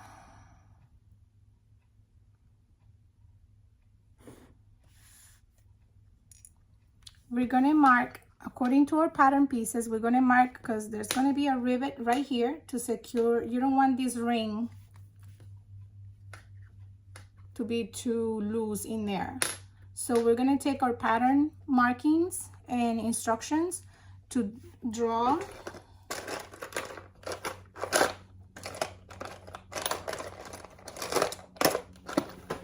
a dot where we need to for that rivet. There's two that they need to be put into place. So 2 rivets in here according to the pattern. I'm gonna do that, and I'm also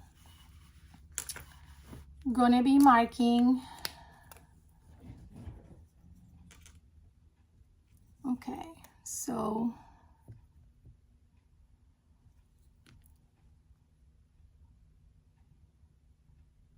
all right, so using the first 2 markings from my connectors, the first 2 holes, the ones that are closer to the strap connector, you're gonna mark in there,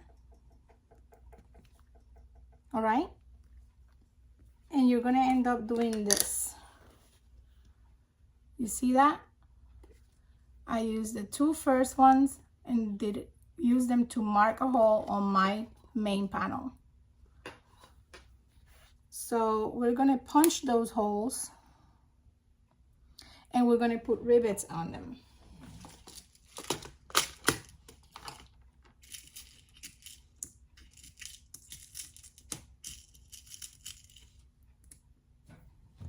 Let's do that.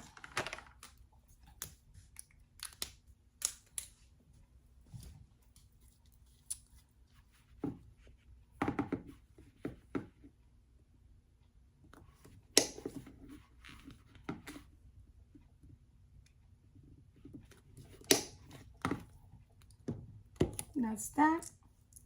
I'm going to put a rivet on each.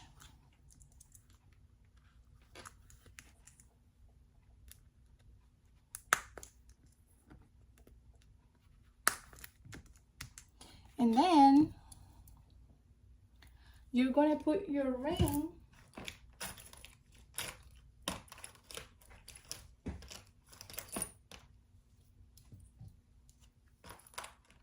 through it.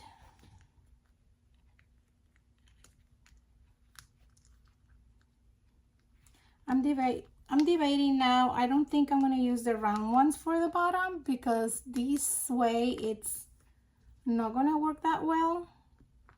I'm going to get my other rings. All right, you're going to pass your ring through it.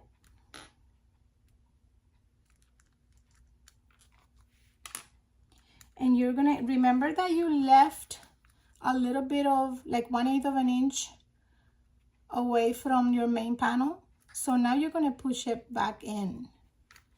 You're gonna level this. And what you can do is put a clip so you don't have any movement from there, and then you're gonna press down and you're gonna mark those holes, the other 2 holes.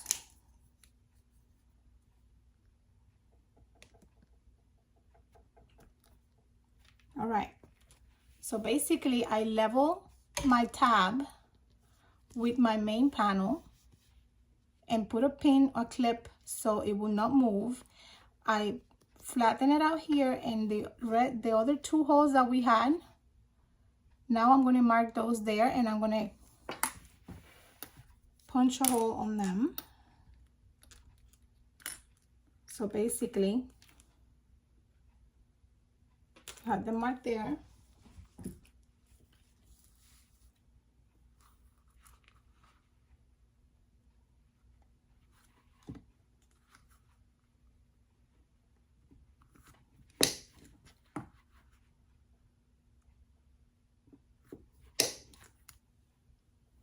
All right, and then you're going to put 2 more rivets.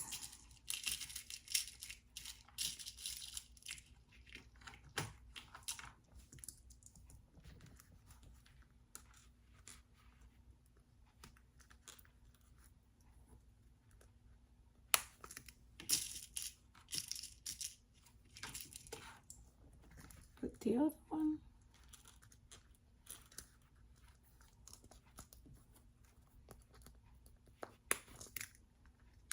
So basically what you just did is like make a little, just a tiny bit of bubble for your D-ring. All right, so I'm gonna press these. I'm gonna add the 2 here. Remember, this one has 1 rivet here.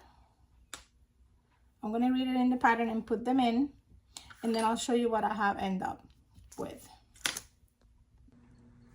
Just to show you quickly, you're supposed to now have 2 rivets on the top and your D-ring set in place with 4 rivets, 2 in each side. Okay, and this needs to be flat now. All right, we're gonna do the other side. Another thing that I did was add on the back of my rivets, I added a little bit of more interfacing stabilizer, and I add some over here too on the top, because the top is the one that's going to be getting the most pull, so I put it on the top. After you finish putting these sides on the back, which have the bottom D-rings, and on the front you should have it just looking like this, just 2 in each top, nothing on the bottom.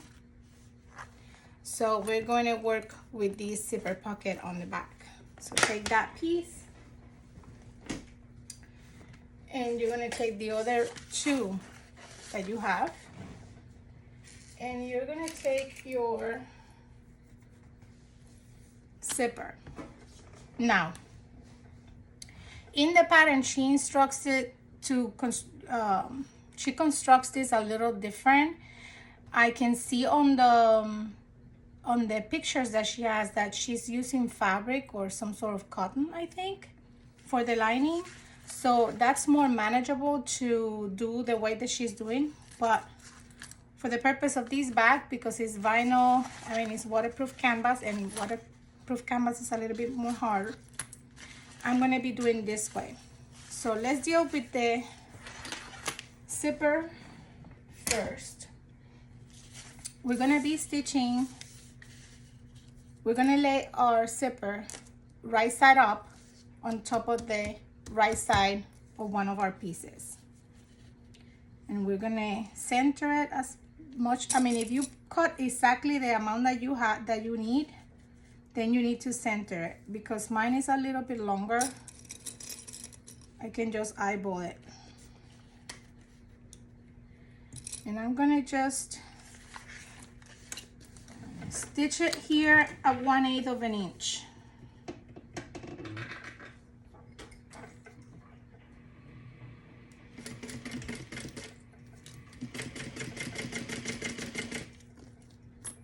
Again,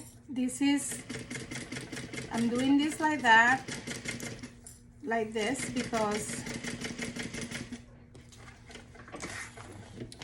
I think for me, it works better this way for this material. But that's personal opinion again. If you use this material and you find that the way that it's in the pattern works for you, but then do it that way. Remember, sewing has no right or wrong. As long as you get the same result, doesn't matter the way you do it. So the next thing I'm going to do, I'm going to take my other piece right side up, and then I'm going to take my zipper, I'm going to lift it. You see that it's stitched this way, right side, and the zipper is right side up on top of the right side, and I stitch it there. So I'm going to take it like this. This is right side up. I'm going to put it on top, and I'm going to match that my panels here are aligned.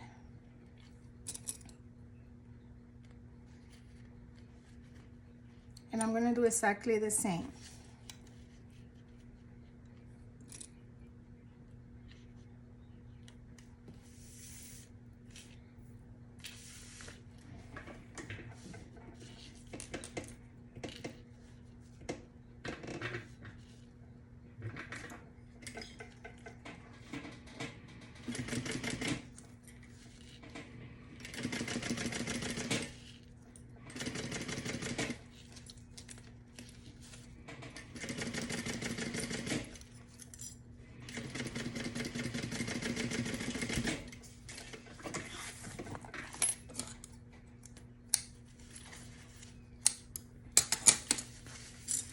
Right, so you should have something that looks like this.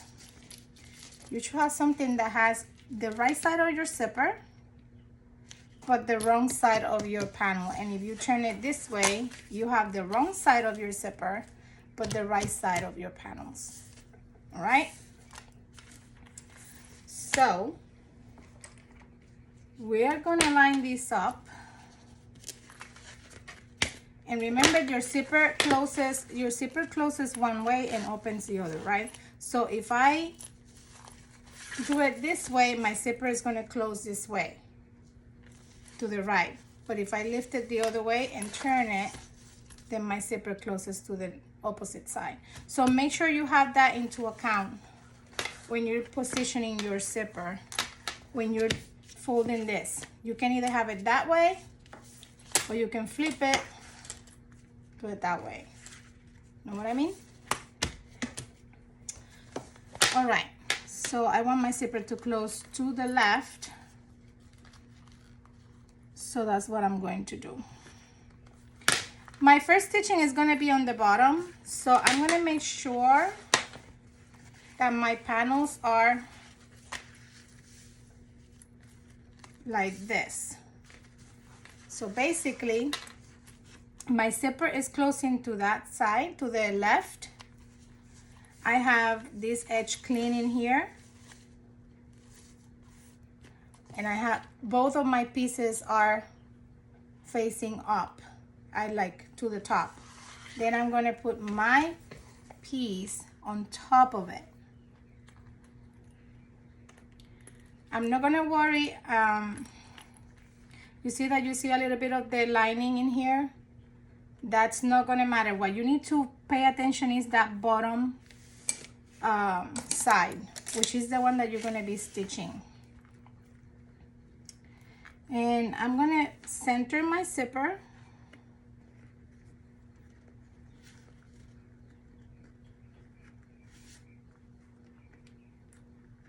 Again, for this part, you can put a little bit of double-sided tape on your zipper, but I'm so used to not tape my zippers that I always do it that way. But by all means, please use the method that you feel more comfortable with. So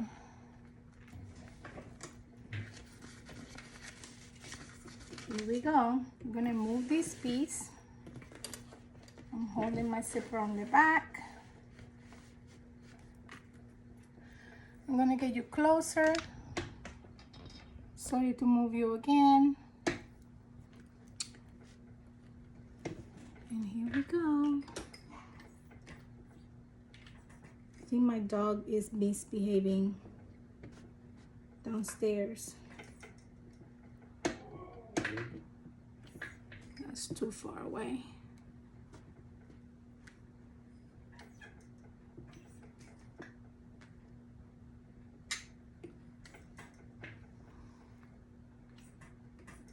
I think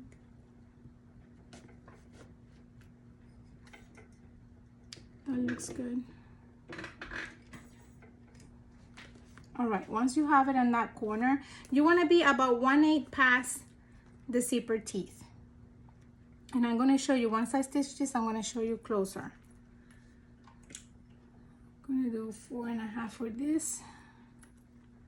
Again, I'm making sure my zipper looks good. I'm not going to back stitch. And my vinyl is kind of fighting with my foot, so I'm going to put a little bit of a tissue paper there. And I'm going to go by hand.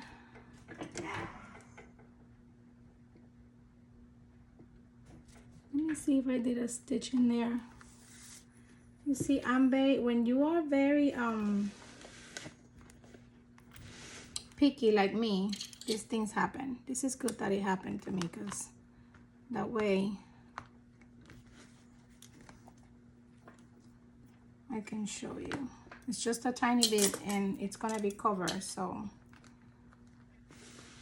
I can move it. But I want my stitches to be all the same size.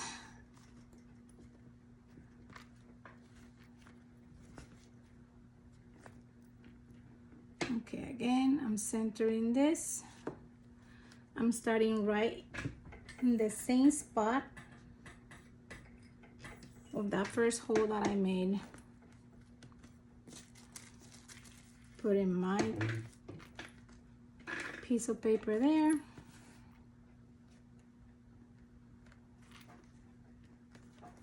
There we go. And we're gonna do the first stitching by hand.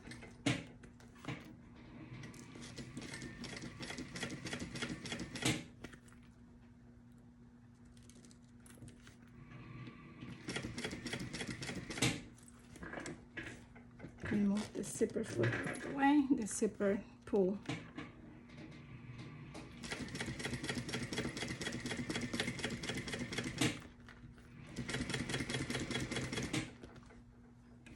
Here, almost at the other end.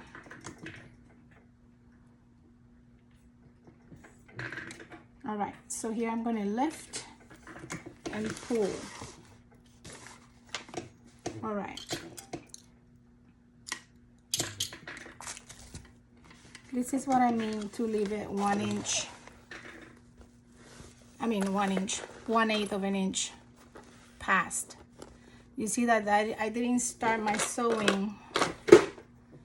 I didn't start my sewing right here where the corner is. I start my sewing a little bit, like in 1/8 of an inch past that zipper teeth here. See? That's where you want to start, and that's where you want to end on the other side. And you want to have both pieces facing up. Now you're going to pull these threads to the back.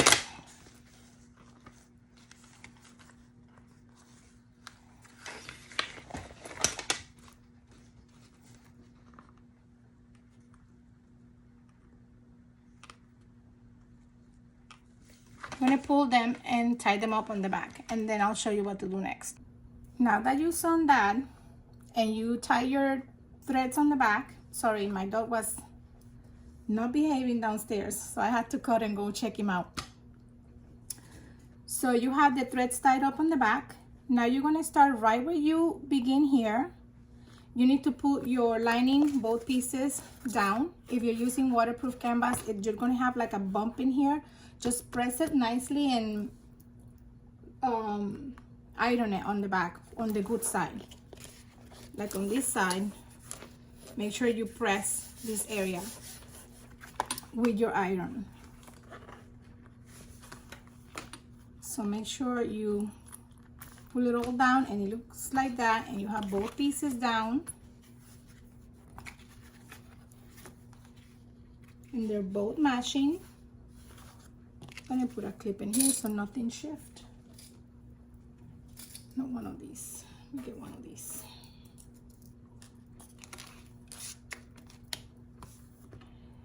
And we're gonna start, I'm gonna start on this edge. Again, I'm a lefty, so I need to have the border on the inside. So I'm gonna put my needle down.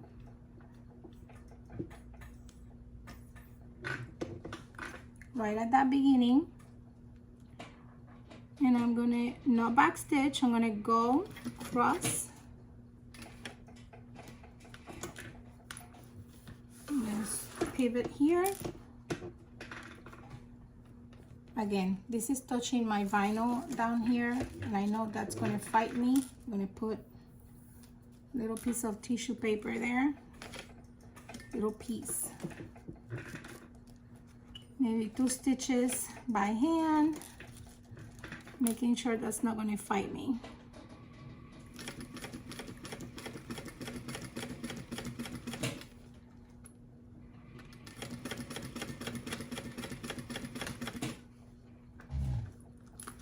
Gonna open, pull my zipper pull to the other side.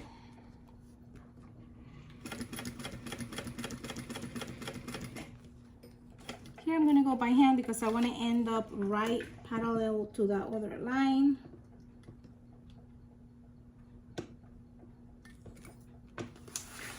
I'm gonna go down.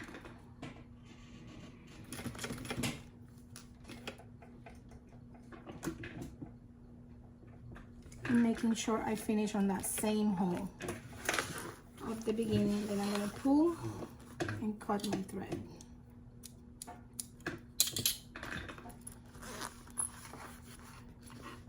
So basically you have the beginning there and here, and you're going to do the exact same thing. You're going to pull these to the back, tie them up, and you're almost done with your exterior zipper pocket. For some reason I thought I was recording, but the next step after you have this done, you're going to take this out and you're going to stitch on the outside and get your zipper pocket closed up. You will have a little piece that one side is going to be longer than the other one, but you can trim that later. Like I'm going to trim it now.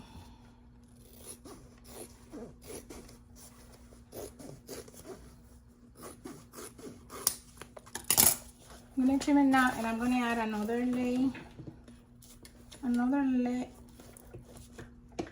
line of stitches here, just to give that extra security. And I'm not going to trim the sides. I decided not to trim much the sides. And what I'm going to do is burn my zipper tape on each side. That'll be good. Basically, now you have your zipper pocket. You're done with that. Let's move to the next step. All right, so we're almost ready to get these nicely together. We're gonna join the front and the back, and we're gonna clip them on the sides.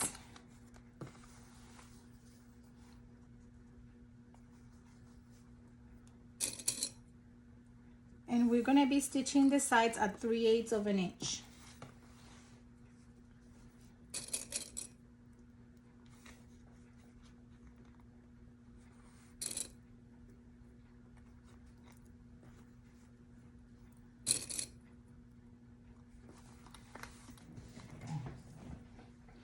If you hear a noise or something, it's my dog that just came up and decided to lay down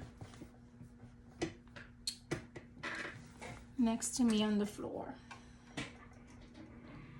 So we're stitching one side.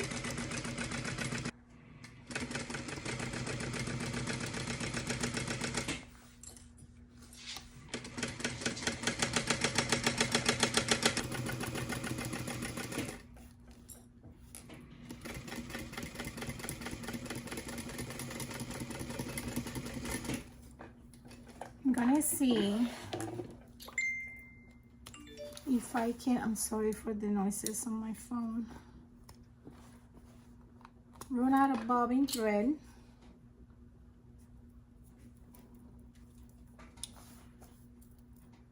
And I just want to check this.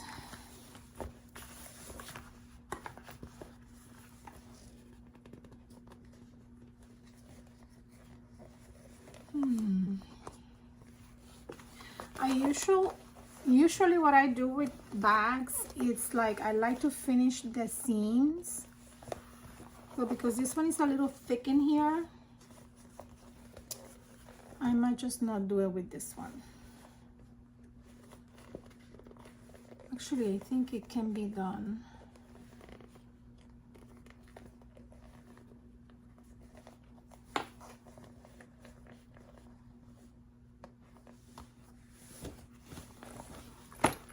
But then when I do this side,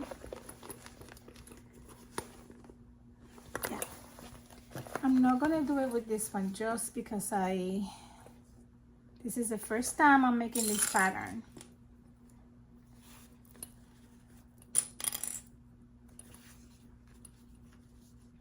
So I'd rather play it safe.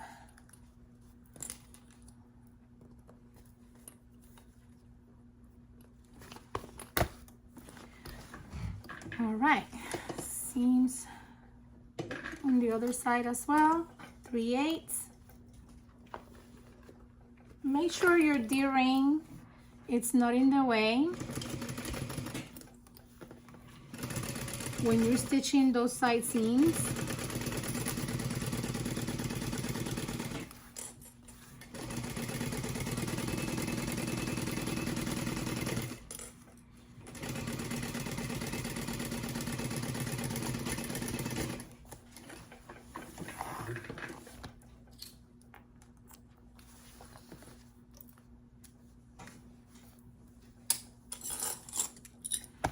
Now next step I believe is to attach the bottom. All right, after you stitch the sides, we're gonna find our bottom and our base, and we're gonna match the notches and the seams.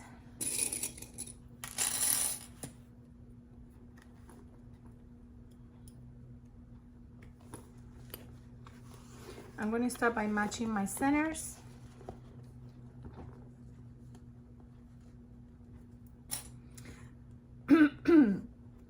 She explains that you can stitch the long sides first, and then the short straight edges, straight sides, and then leave to the end you stitch the curves, which is a brilliant idea. So that will help you if you're not too sure about stitching it all in a row. That is brilliant. So I'm just going to open here my seams and clip.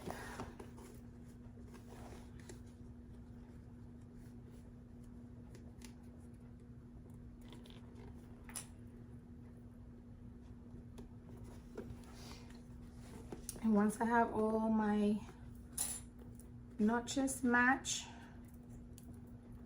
I'm going to clip the most I can clip from my straight edges.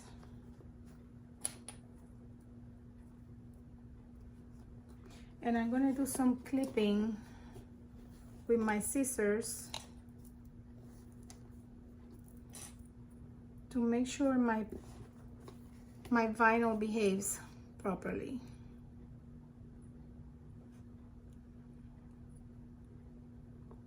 I'm going to be stitching the other way around.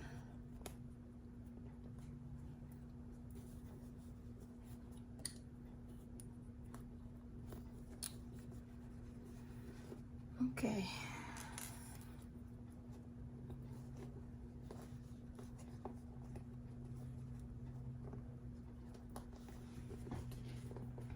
So all of this is supposed to be matching, and it does match. But what I'm going to do is I'm going to do some small clipping on my, not on my bottom, on my back.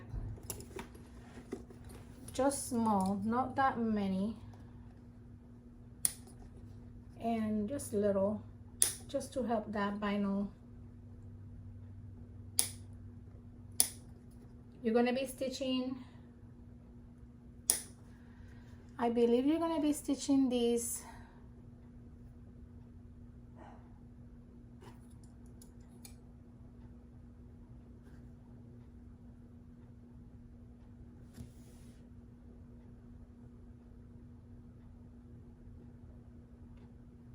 okay.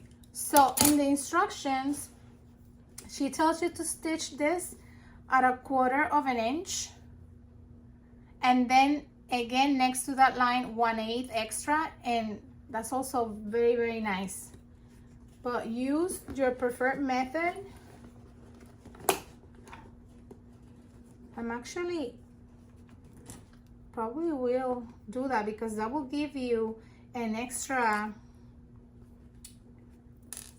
that will give you extra strength on that bottom. Doing it the way she's doing it on the pattern instructions, that is awesome. So let me just, there we go. I'm gonna clip a little bit. I'm probably clipping about 1/8. Because again, I'm using vinyl, and this is kind of thick in here where the strap connectors are. So I'm just giving it a gentle snipping.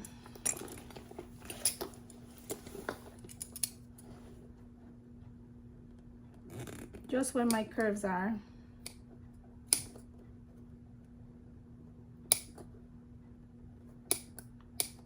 And if you see me struggling with these scissors, it's because these scissors, I use them for my zipper. But I'm not supposed to struggle.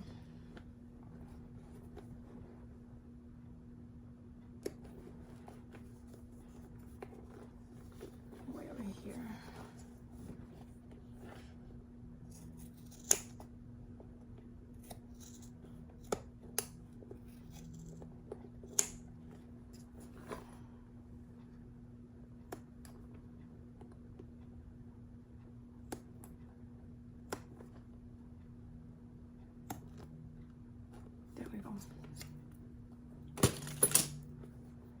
So I'm going to clip all this.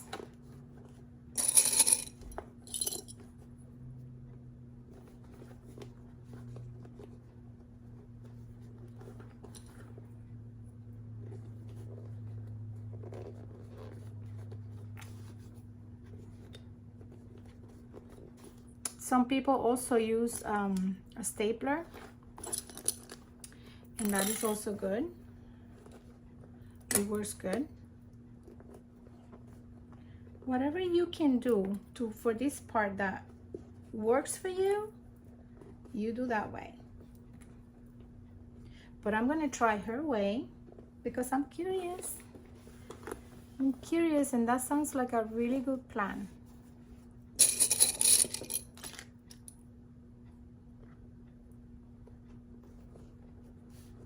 Okay, everything matched really, really nicely,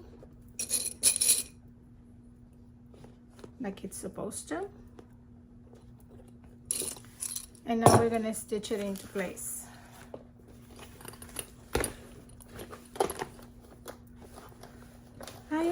I like to start on one of the widest parts. So like she said, I'm gonna do 1/4 first.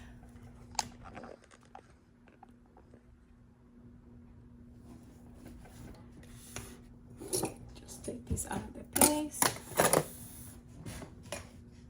My instructions. And let's do this.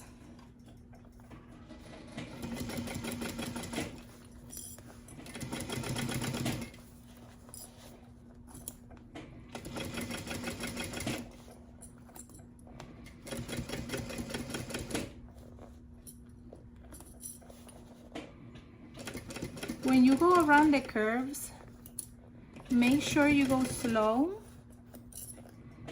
so that way you can grab that curve exactly like you want it. Stop and rearrange your bag if you need to.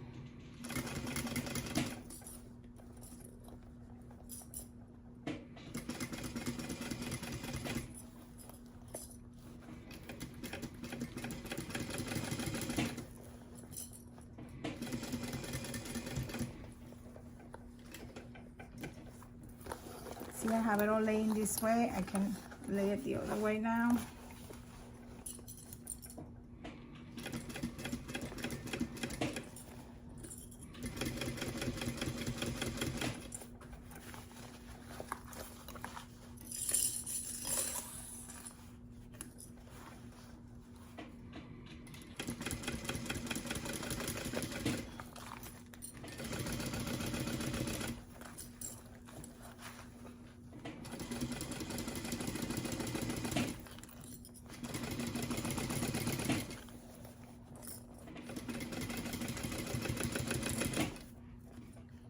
Coming.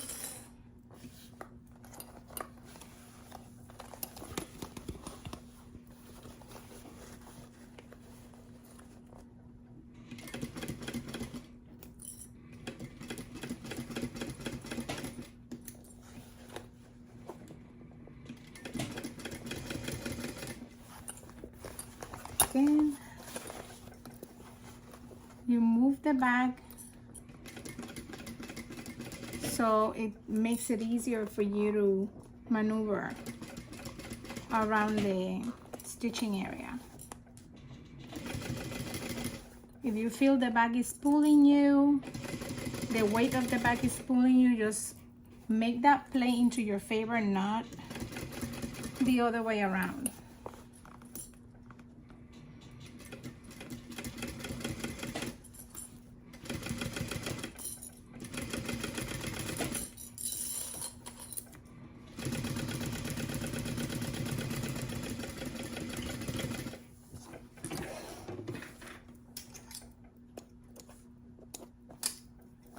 This is awesome. So you check those seams that are nice and neat.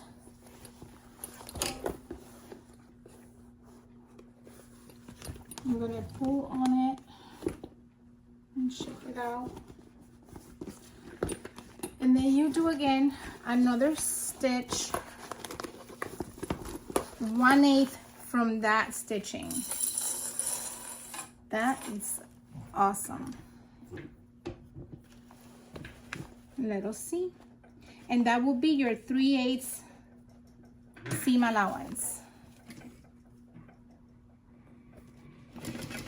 Pretty much. Everything is into place, so you don't have to worry about anything shifting. Isn't that amazing?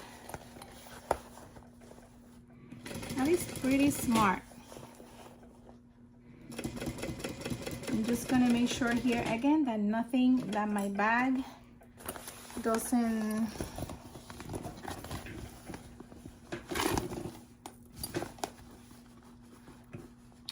that I don't have any puckering on my curves.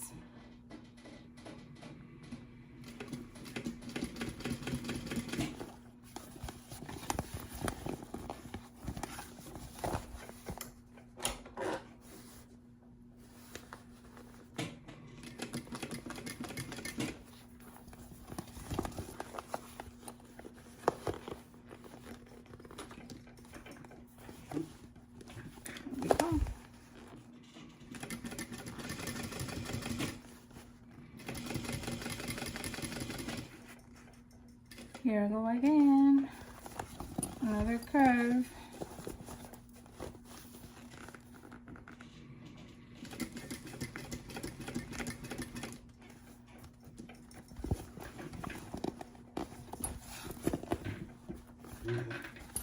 Especially when it's vinyl. If I have to lift this a few times, I will.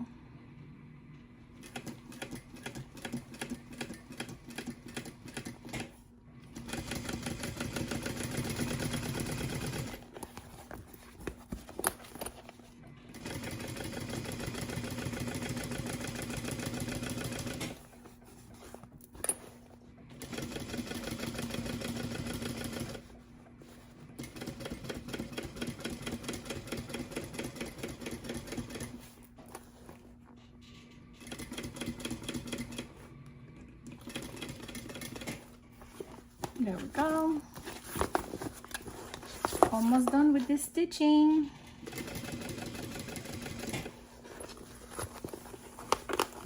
One more curve to go.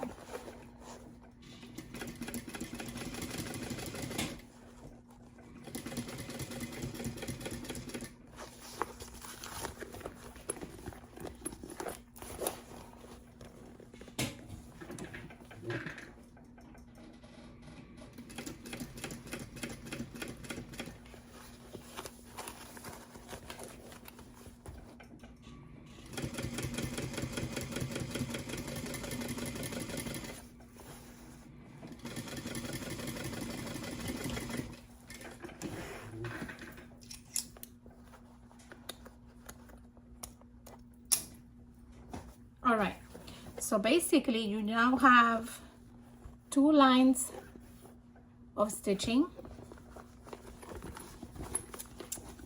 and I mean that cannot be more secure. Just checking my curves to see if I have anything wonky. Apparently not.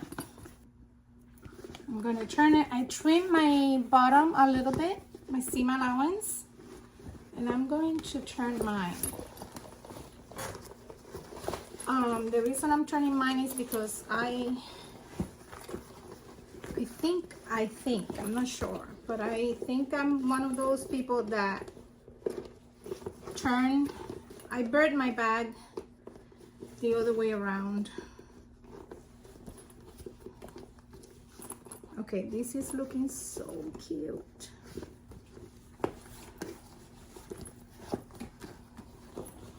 What I mean by that, what I just said is, let me show you.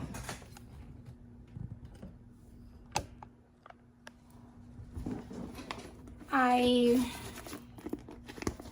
put my lining, my outside inside my lining. When I'm turning them, I don't put the lining inside the bag.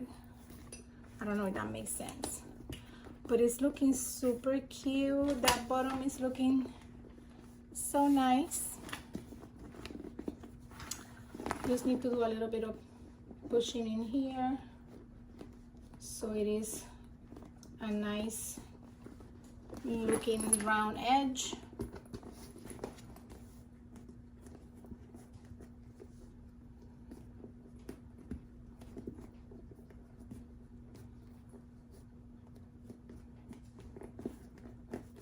Go.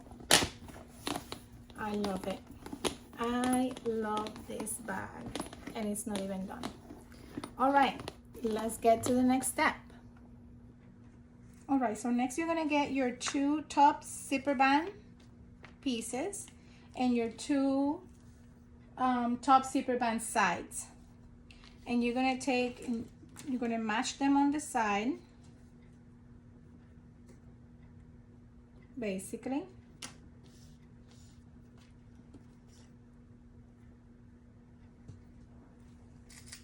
and you're gonna stitch them to one side and then the other, and then you're gonna stitch this to here. So you're gonna make a cylinder, and the stitching seam allowance, again, it's gonna be a 3/8. I believe that's the seam allowance for the pattern, unless otherwise stated. Otherwise stated. So we're gonna stitch here 3/8.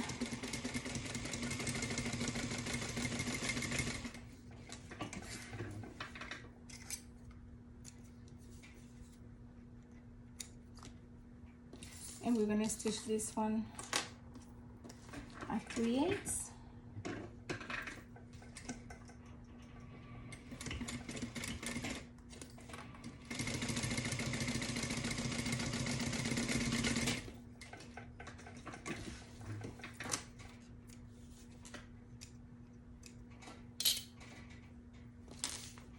And then we're going to top stitch on each side. You're going to open up that seam,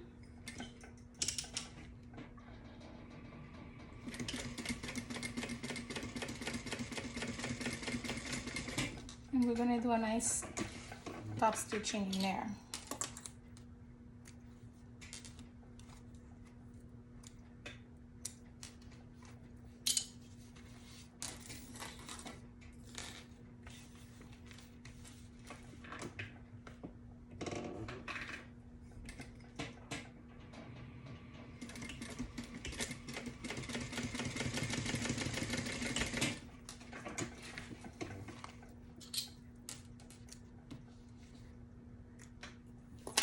We're gonna do the same over here. We're gonna do the same over here. We're gonna open this, top stitch on each side. We're gonna stitch this side to here,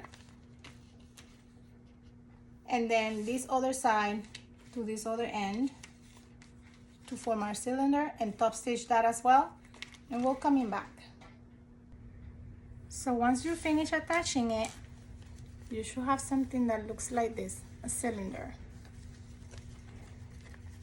So you have this one that you open the seams and stitch, top stitch, and then you do the same on the other end with the other tab. So there you have, these are gonna be the sides, top of your lining piece. So once you have that, you put that aside, and then you get your recessed zipper panels, and you're going to prepare them. If you're using cotton, you must have some interfacing on these strips. I'm not going to use any interfacing because my two sides are going to be vinyl, and the reason I'm doing that is because my machine has something, whenever I'm doing the zipper, the recessed zipper, that if I'm using waterproof canvas, the stitching on the bottom never comes out nice. But when I use two pieces of lining, both sides are perfect. So I'm gonna go ahead and use vinyl. So according to the instructions, we're gonna be matching like exterior and lining, and we're gonna be drawing some lines that the pattern says the amount.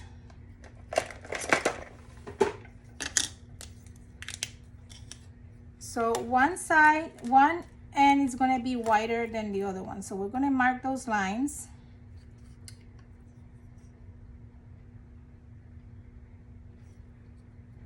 All right, so one is like this. And you're going to do the same thing on your lining. And then you're going to mark on the other side a smaller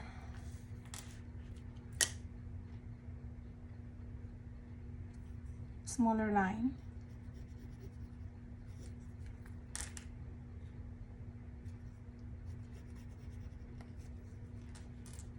Just make sure this is straight. There.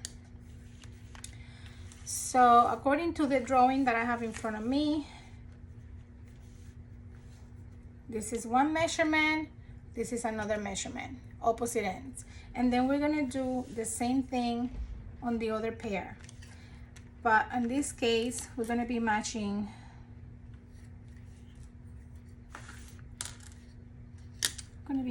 here. Why is it when there's these rulers, sometimes the ruler gets confusing.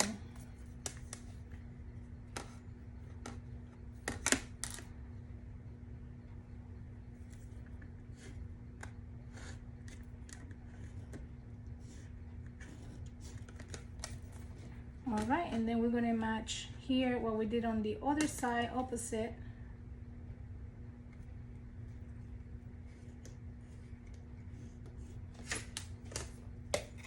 All right,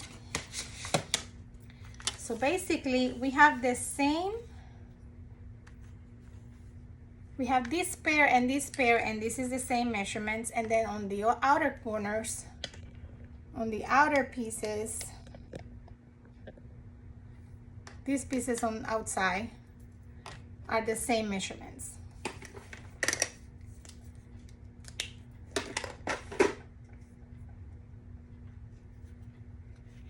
So we're gonna be putting some double-sided tape in this piece. Let me see if I can find one that I like.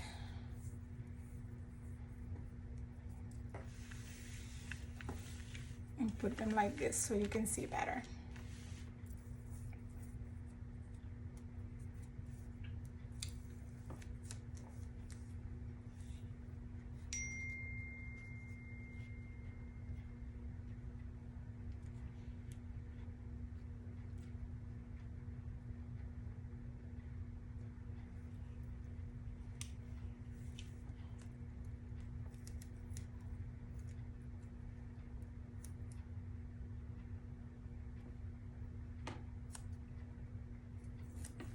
Just checking that it's looking good. It says to attach 1/8 of an inch. She used 1/8 of an inch double-sided tape, but mine is bigger than that. So I'm just looking to see if I'm not gonna mess this up.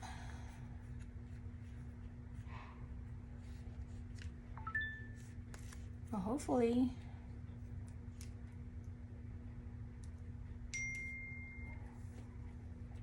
that's it. I'm gonna be folding that one. It looks good.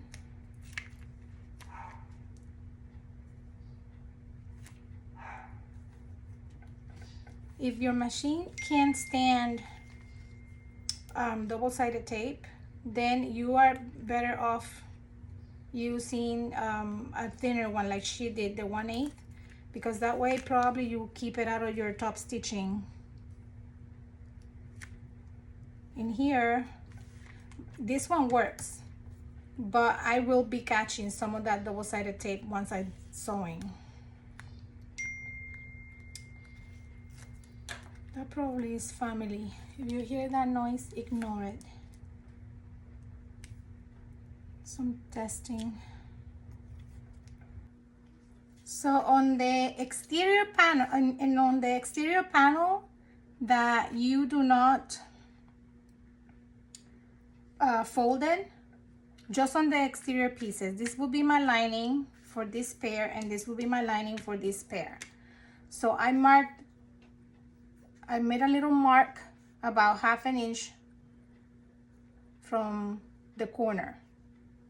From the corner, I did a little mark in there, and I did it here on my other piece as well, my exterior. So 2 of my exteriors have that little marking. My lining, they don't. So we're gonna put that aside for now, and we're gonna deal with our zipper tape. the piece that you close it, like the one that is pointing, you're going to open it up and you're going to fold it.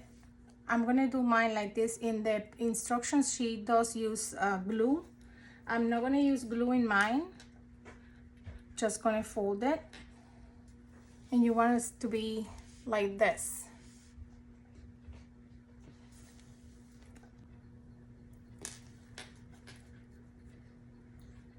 I always, after I pin them, I always kind of closed my zipper and look at it and see if it looks straight and nice. And once I have that and it looks good,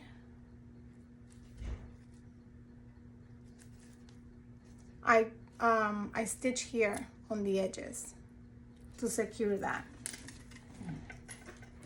I even use the pin to help me keep it where I need it to be.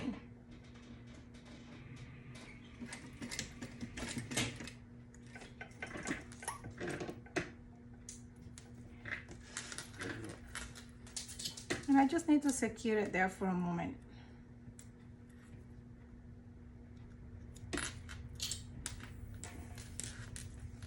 And I do the same to the other side.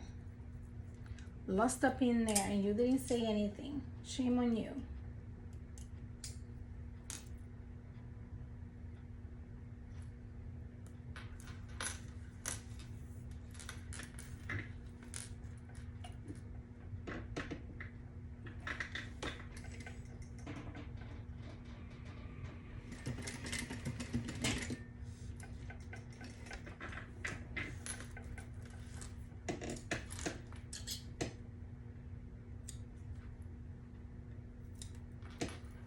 So basically,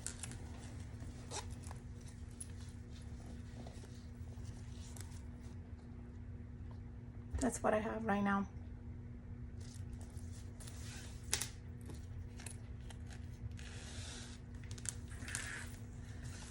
I think I cut a longer piece of zipper tape.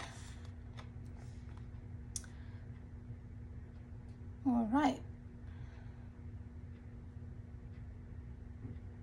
So the next step is getting that piece that we have the marking, and we're going to put our zipper tape right side together with that. And it's going to be the end that you just work with.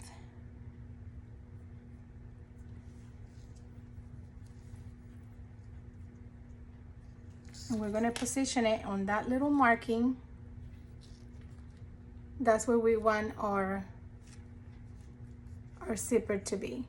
So it's parallel. I'm going to kind of get that marking to the other side.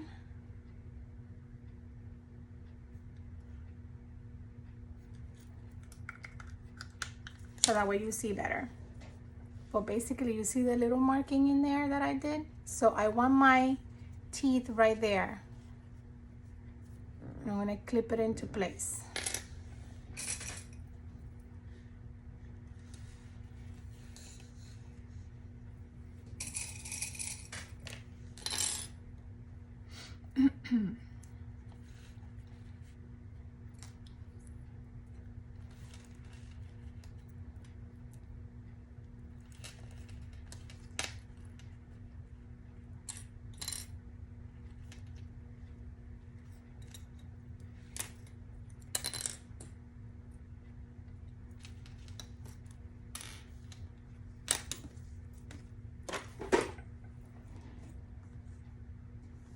And then we're going to get the other side that is also folded, which is your lining, and you're going to put it on top of that.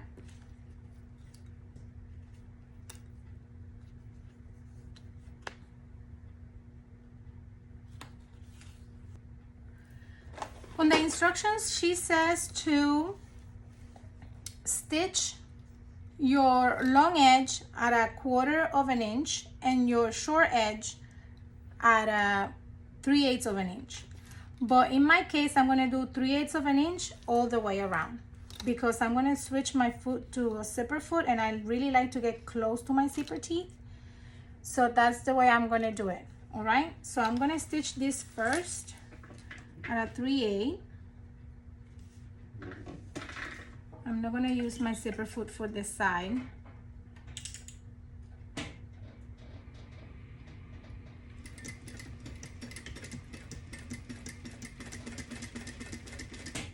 And I'm gonna stop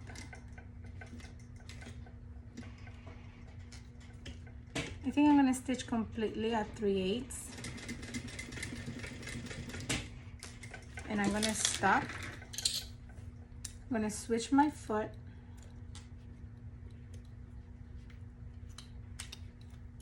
and get that stitch really close to where I like it.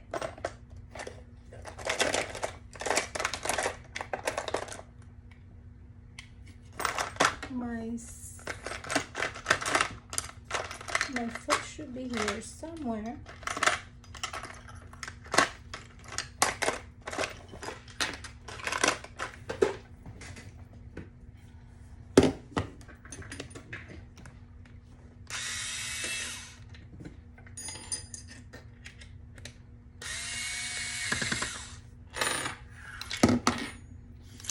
And now I'm gonna stitch my zipper. So I'm gonna start on that line.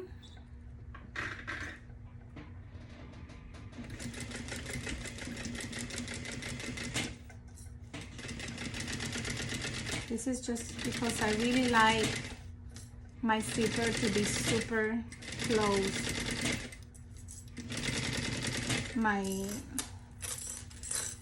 This is zipper, you see what I mean.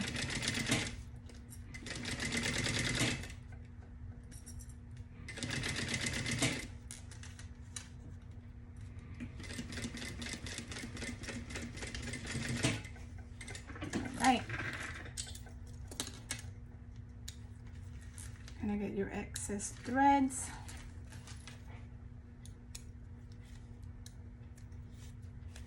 And this is what I did.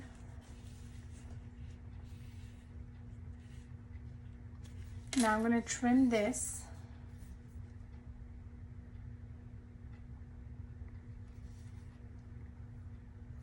Yeah, you're supposed to trim it.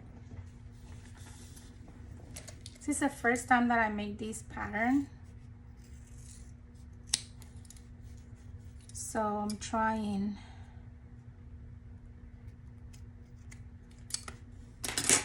There we go. So you trim it just like that, diagonal here, and just close there, and then you turn it.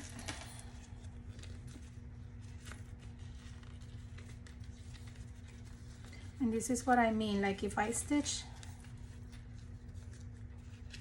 let me close my zipper. I don't know what's going on with my camera. All right, so once you turn it around, this is what I mean, like you get really close to that zipper tape, to that zipper teeth, and I like that look. So now whatever it is left to do here is to top stitch all around it, and even closing that side as well. So I'm gonna top stitch that. Let me switch my foot. Alrighty. We're gonna top stitch now.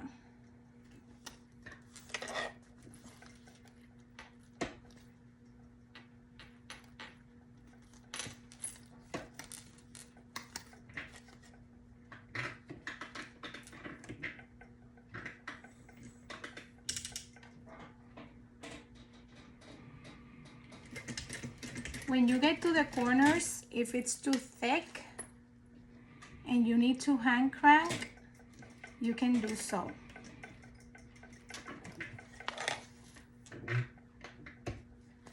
gonna do one more.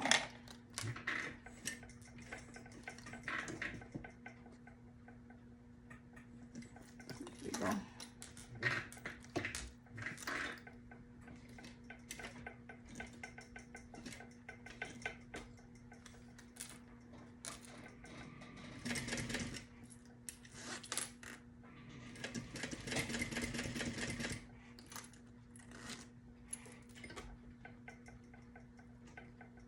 Let me just go forward one stitch so I can lift.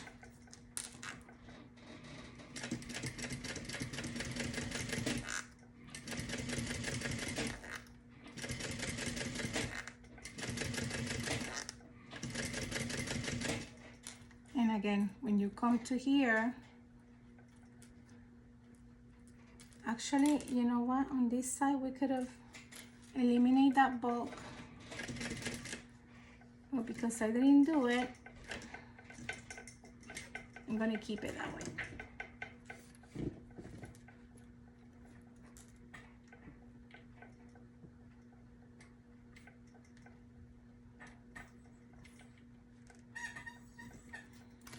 Just make sure your machine can handle the thickness.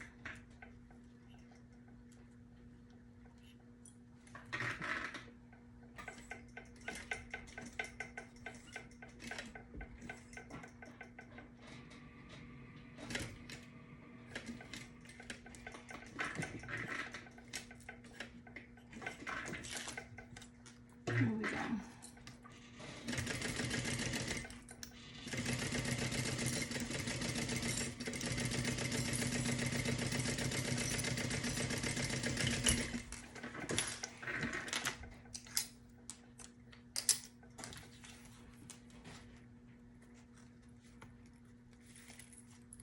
Yep, that's good. So it looks good in both sides. That's the back, that's the front. And you're going to repeat and do the same for the other side. On the other side, you want to make sure that you put your exterior to the right side of the zipper, and it matches over here on the fold, and you start again at that marking that you did. Make sure your teeth start over there on that marking. And again, I'm gonna do my little basting, making sure nothing gets out of place.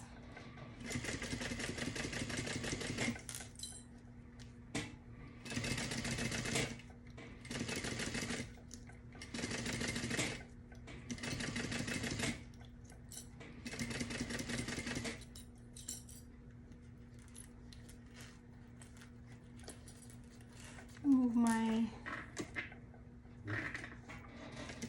zipper pull out of the way.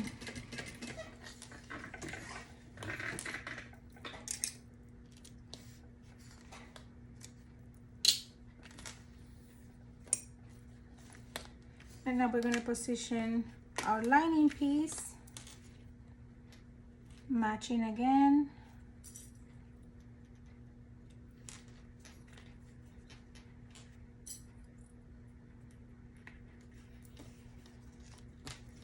And again, if you're using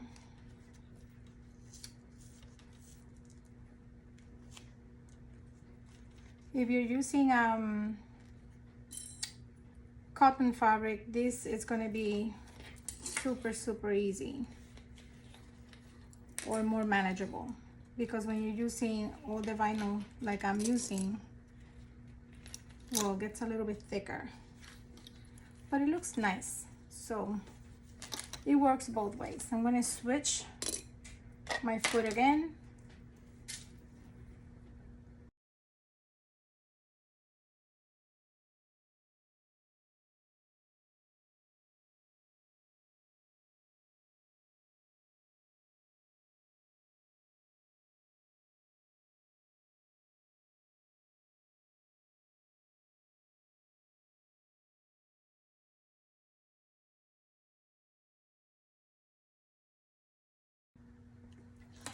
So once you finish, you have something that looks like that. I'm gonna open mine also. Let's say you finish your piece and one side looks uneven, like it doesn't look very even. Still, don't worry about that because you have a long tail. So you can kind of play with this and make this match. And then over here, of course, not gonna match, it's gonna be uneven, but then you trim. That's why I like to leave a long edge, a long tail, just in case something over here doesn't line up. I can just separate it, and then when I put it back together, I make sure it lines up, if that makes sense. But anyway, we're gonna take one piece. We're gonna take our band. You need them separated now to do this step. So you're gonna take one piece and you're gonna get your front, your right side of your zipper band, with your zipper recessed panel, and you're gonna put it right sides together and you're gonna match. I folded mine and I found the centers, so do that, and then you're gonna position it right sides together, matching the center.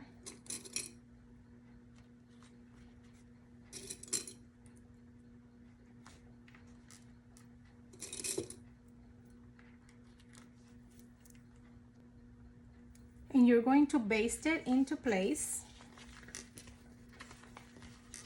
making sure you don't catch that other side.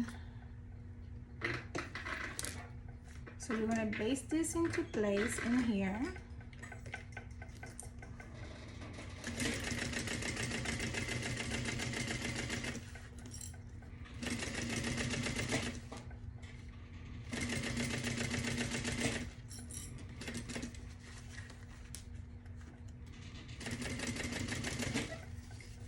There we go.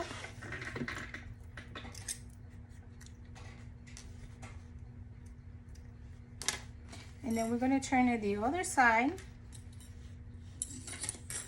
and we're going to put on the same side, right sides together. My pieces need to match, so my tails are going to be on the same side.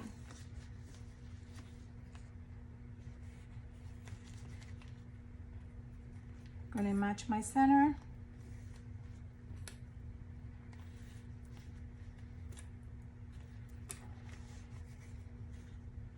And I also like to kind of match everything and see that the panel looks sharp and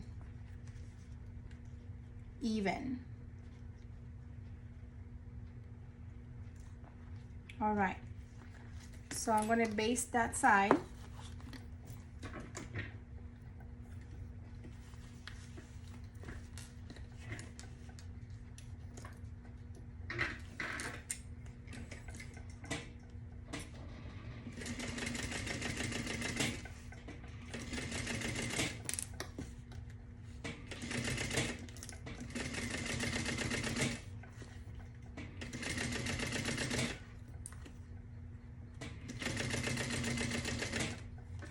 There you go.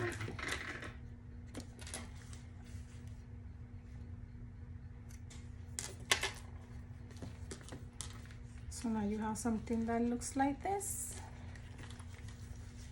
I'm guessing this goes like that.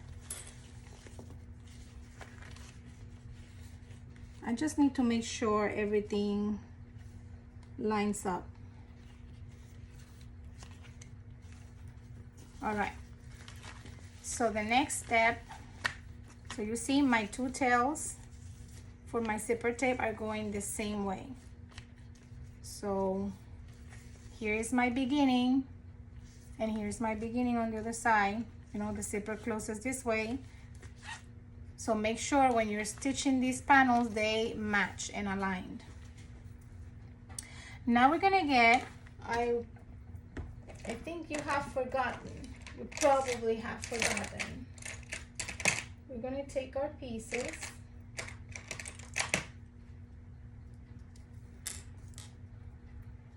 other connectors.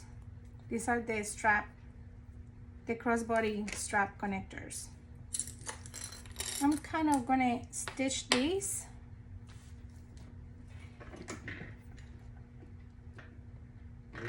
So they don't move. I bet you forgot about these because we haven't touched them since the beginning of the video.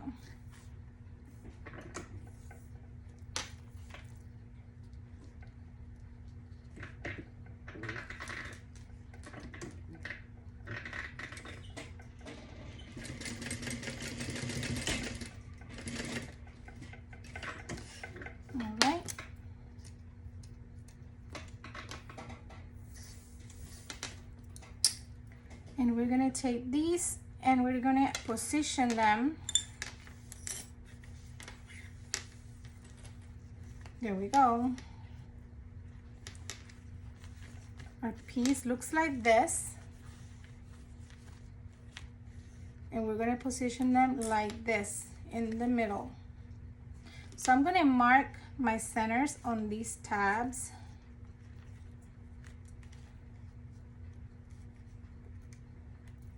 Just because marking centers always help.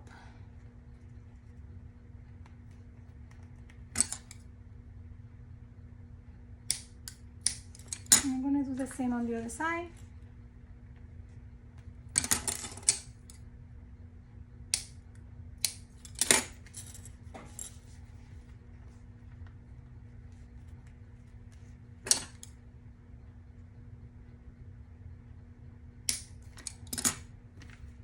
Okay,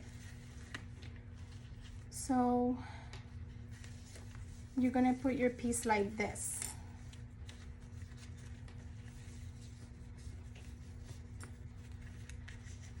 And you're gonna have those side bands, I think it's called, top zipper band, the side ones. And you're gonna position your connector right in the middle. You're gonna put a clip. You can also put one up here just to make sure it doesn't move.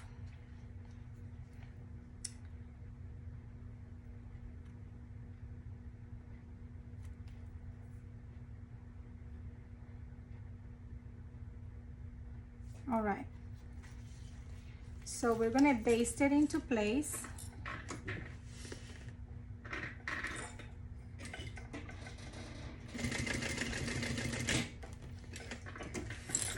Do not move on us.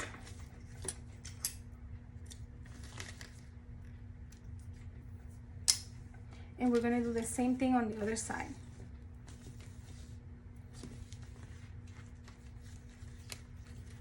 I'm gonna position this right there in the middle. I'm gonna put a clip.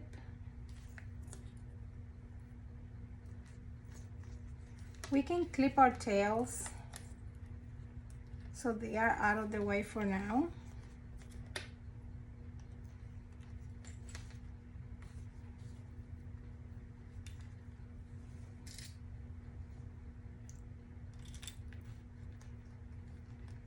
There we go.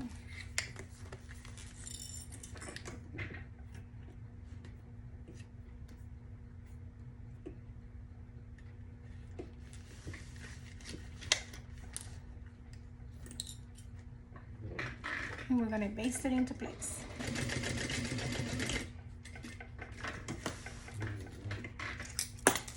Whoops.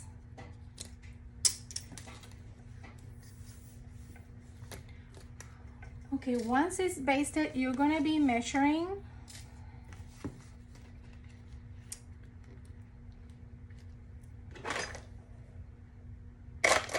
and you're gonna be putting some rivets.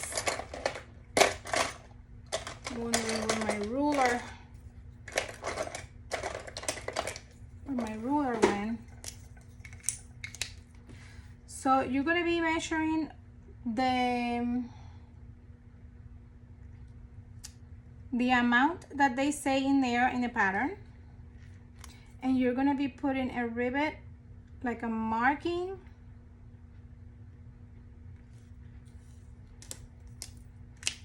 on each of those sides. One here and one here. According, you're going to measure from here up the amount that you see on the pattern piece, and you're going to do that on this side as well.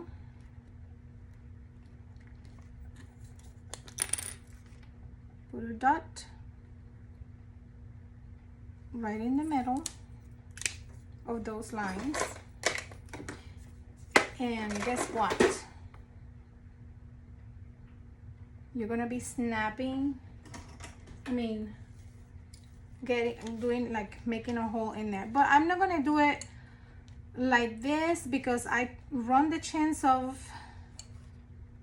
not doing it even. So I'm just gonna punch my holes in my tab first. I'd rather do it this way, and that way I'm more accurate.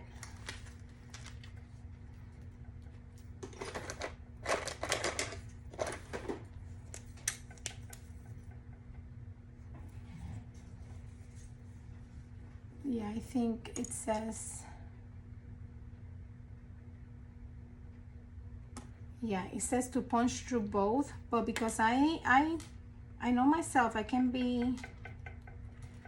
put it out of place. I'm just gonna use those holes to do the markings again, and that way I know exactly where my markings need to go on the band.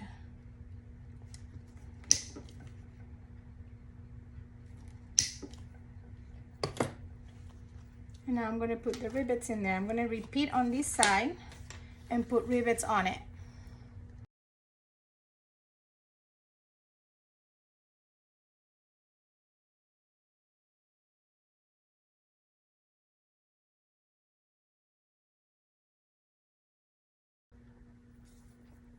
And that done, you press the rivets into place, and then I also put a little piece of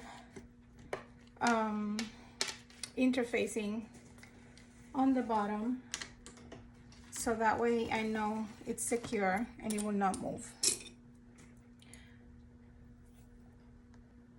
Okay, our next step, I'm going to be joining my lining pieces. You take your 2 lining panels. This step, she does it right after she finishes the slip pockets. She does stitches the sides of the lining, but I left it without doing it just because I was thinking into something else. But if you follow the pattern, right after you do the slip pockets, and I was gonna do a very bad thing here. You're supposed to join these right sides together.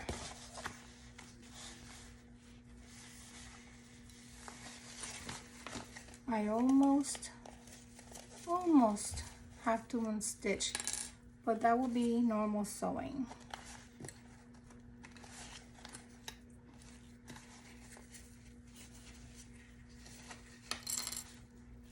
I should trim a little bit of this extra from my slip pocket. There we go.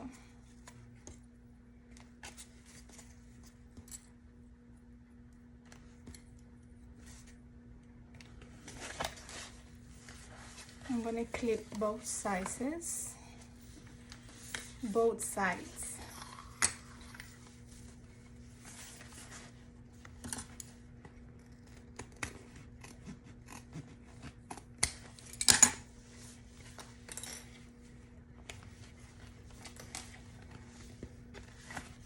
And we're going to be stitching these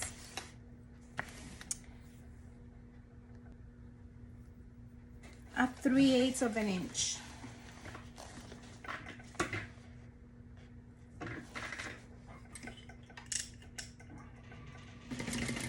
We're going to leave the bottom open.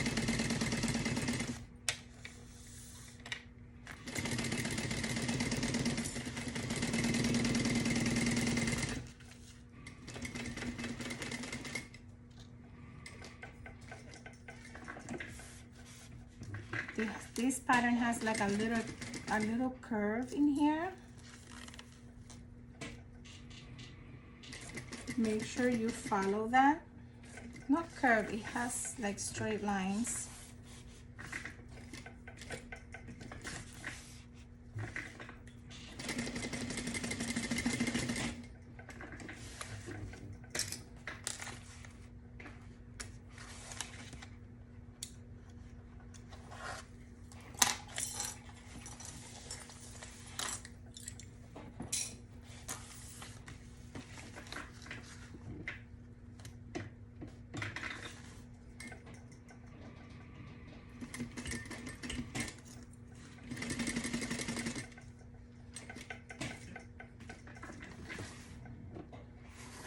Here's one more. You're gonna notice that I'm super picky when it comes to seams, so corners, seam allowances.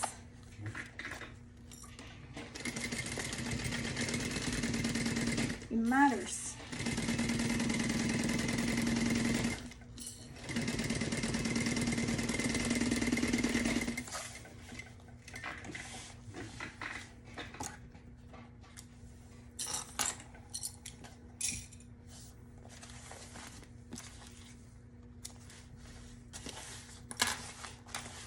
Okay, you know that we have a pocket that we left a hole, remember? So we're gonna leave the bottom open, and now we're gonna work with this side, with our band. I'm gonna take where our zipper is.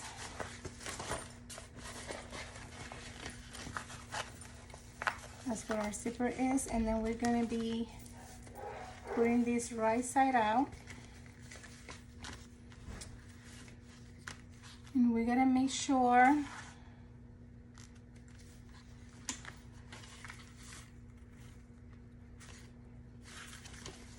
I didn't mark my center in this panel.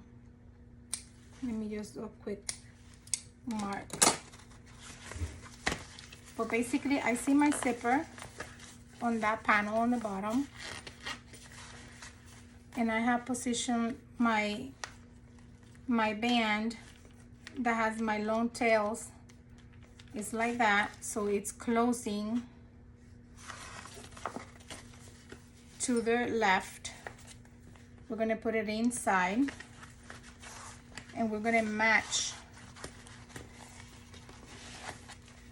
everything. That's why it's so important to mark your centers. Just makes your life easier. Let me put a clip in there. I'm going to put a clip on this side.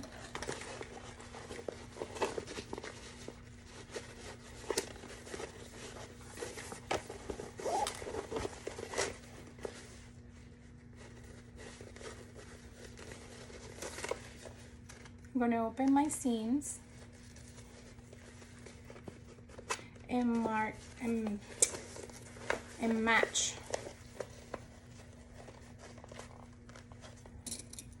the notches that I did. I'm also going to match the notches in the center.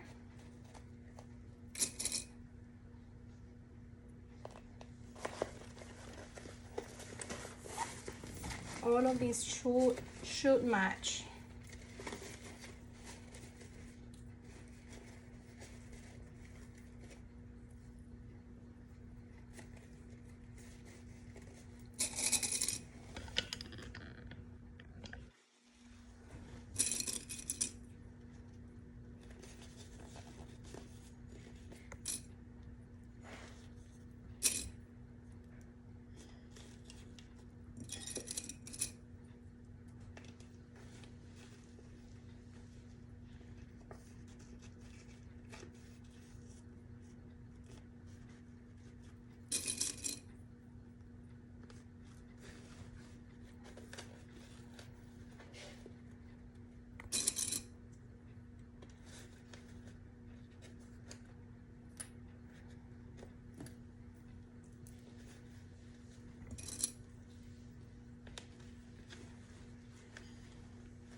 I'm gonna tell you why this is a genius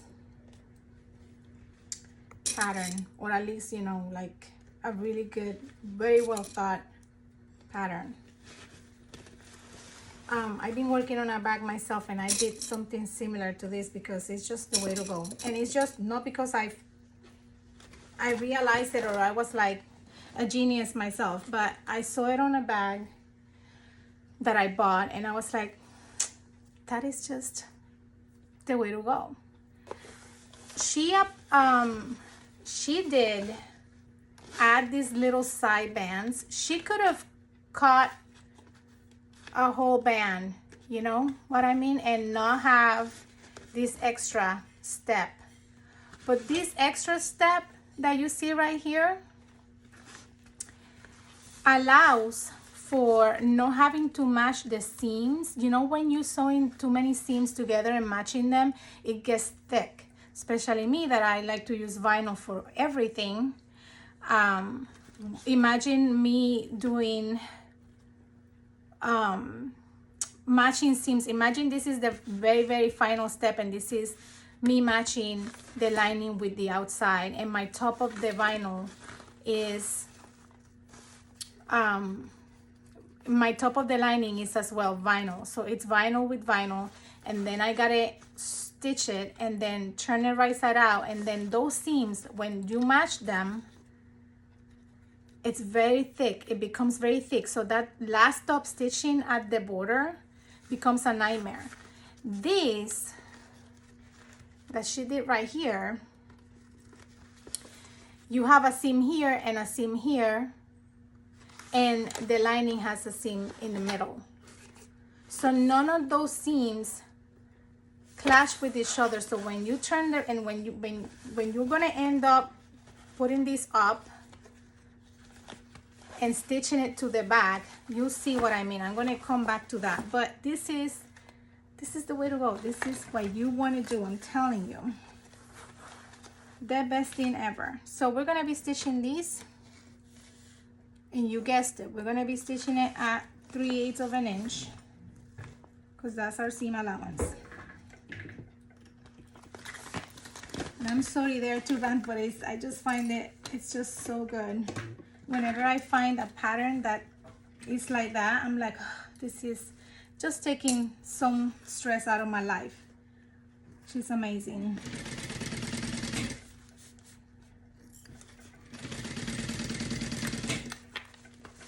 And if you don't understand what I'm saying, you see when once I do this, and I'm gonna stitch this to my outer shell, you'll see what I mean. Making sure my tab is out of the way.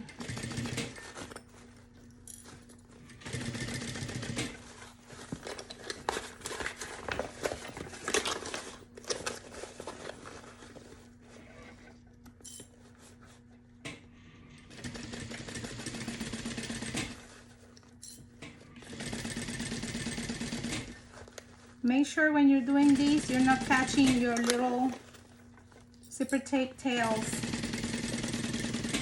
You don't want those tails in the way.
So after you stitch it, and gotta tell you, you see all that stitching that I did?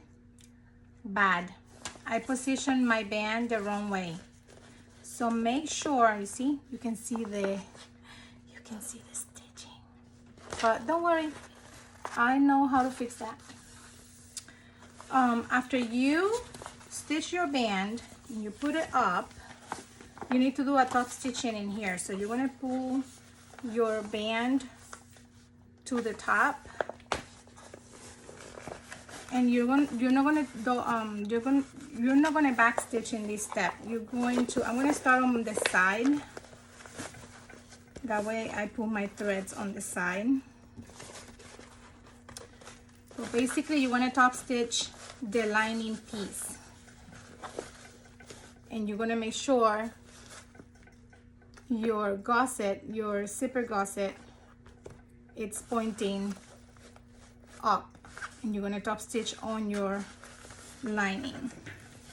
So no back stitching.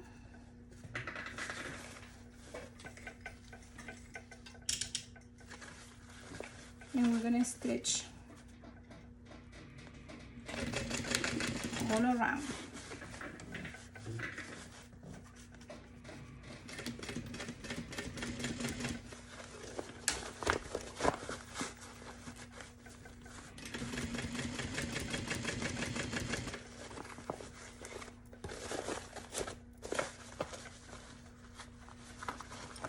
Kind of pulling. I don't want to have my lining folded at all, so I'm kind of pulling down, making sure I don't have a big fold.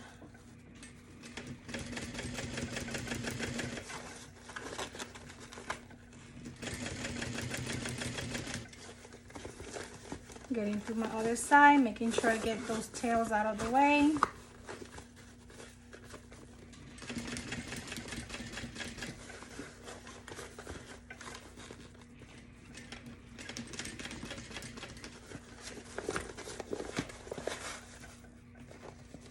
Getting my tails out of the way again.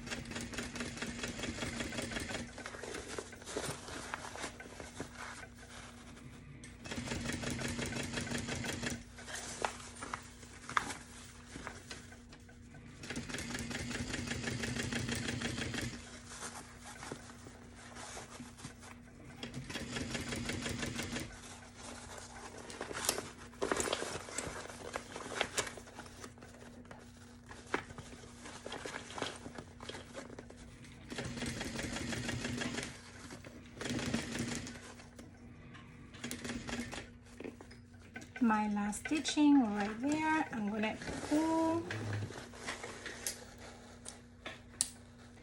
and I'm gonna get those threads. You see all that stitching in there? I'm gonna get those threads that I left long, and I'm gonna pull them through the back.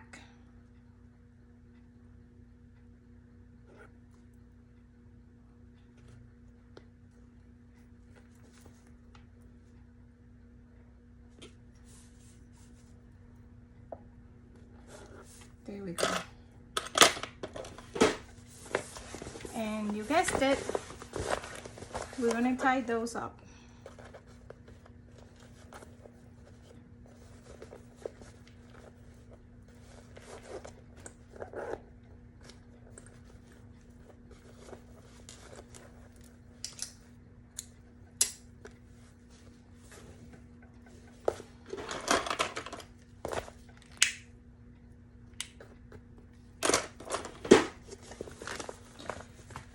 Alrighty. So your top should look like this.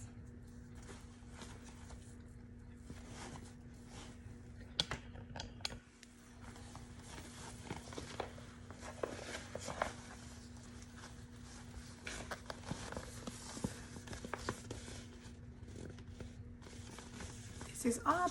Your top stitching is on this side. Everything looks good. Now we're going to the next step. All right, here's the part that I say that I always do differently. And it is just because I don't like to bother much my exterior. My exterior, usually I try to keep it really neat. So I don't like pulling. I like doing this because it gives me the opportunity to not mess up my exterior that much. So I'm gonna check which one I want to be my back with my back, my front with my front. So this is how I want my bag to be. So I'm going to put, instead of putting my lining inside my exterior, I'm going to put my exterior inside my lining.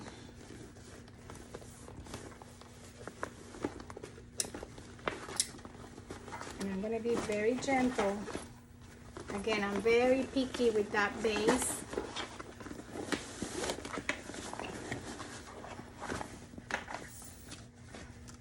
And I'm going to be matching, and this is what I was going to tell you. Again, I have a center seam on my exterior,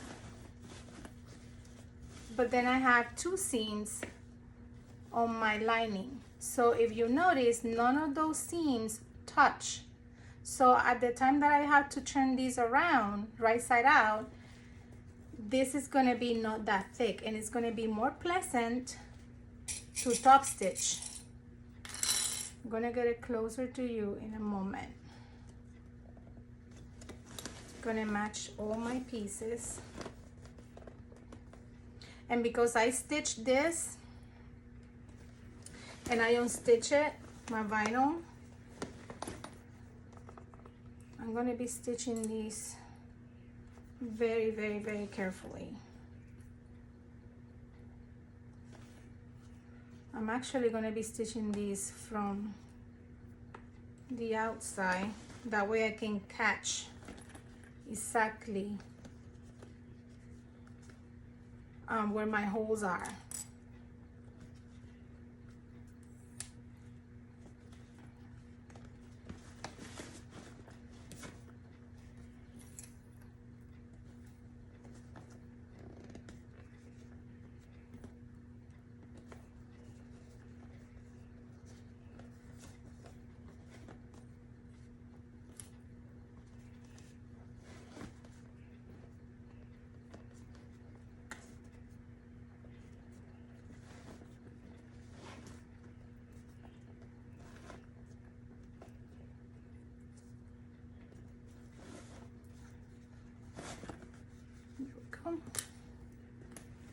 And I'm going to match over here as well.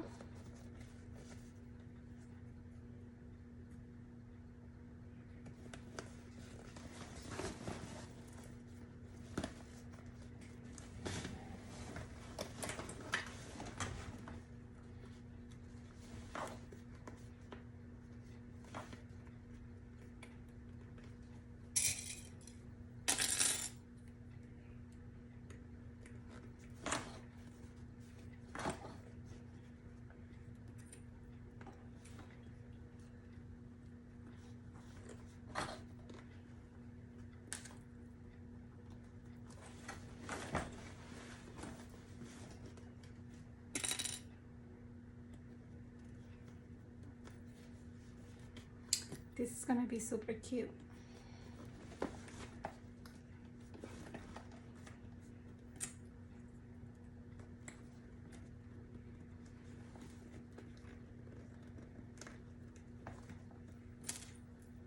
All right. So I know I have some perforations in here. I'm going to go all the way around. We're going to do this quickly. I'm going to go all the way around, and I'm going to put my the needle, I'm going to put it on a hole already there, so it will still catch the same hole. I don't know if that makes sense. We're going to go quickly, and I'm going to stitch it this way. I think I should move you to the other side. Let me move you to that side. Okay, I decided to use this machine.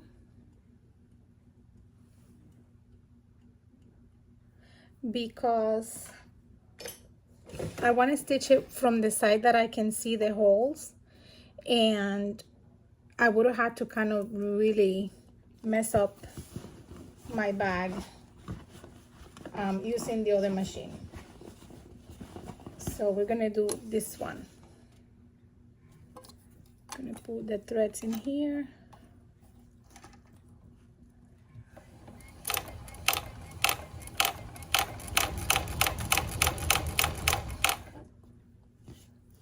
We don't have to go that.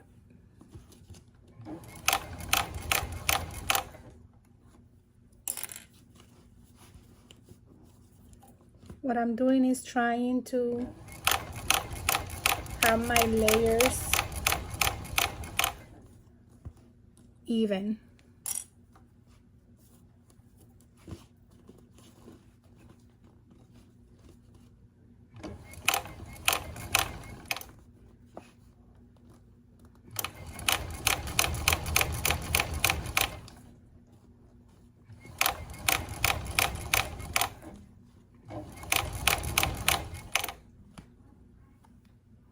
So we're gonna go faster and finish it up.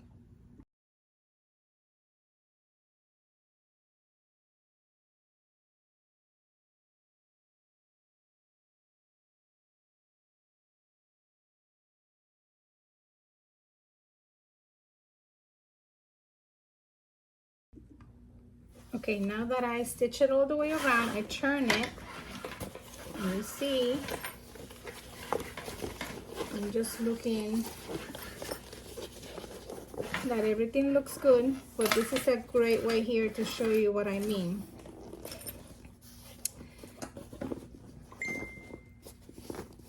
You see that? Seam, seam, and seam. None of these, there's no seam here and seam here. So when you turn these inside, which is how it's supposed to be now, now we put these lining to the inside.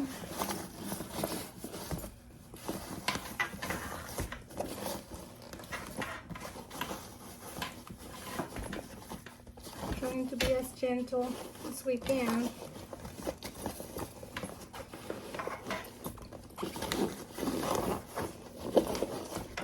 Here we go. So we're going to turn it inside. Oh, this feels so good. So now we don't have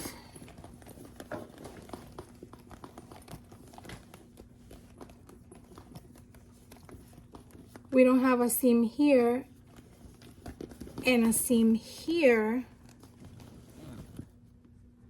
to be really bulky, like really thick, so it evens out and it looks pretty. You don't have to have seams matching all the time in order to have a nice and looking product. I mean, at least that's how I see it. So now we're probably gonna stay here because I do all my top stitching in here. But basically the bag is almost done. And it's looking, this is the back. So cute, and this is the front. Oh, isn't that good looking? So pretty. All right, let's get ready for that top stitching.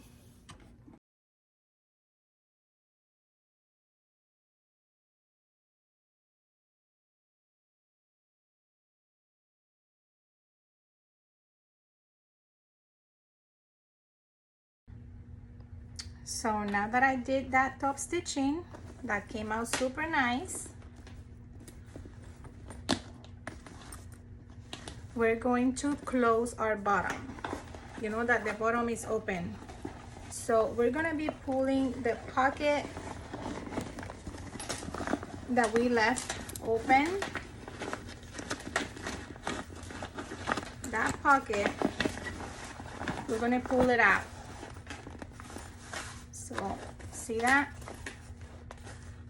Zipper pocket. And through there, we're gonna put our hand and we're gonna grab our lining bottom. So basically, we're gonna put all that lining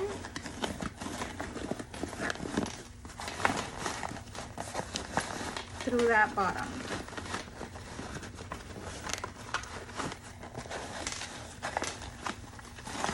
It's a little bit tricky when it's waterproof canvas, but not impossible.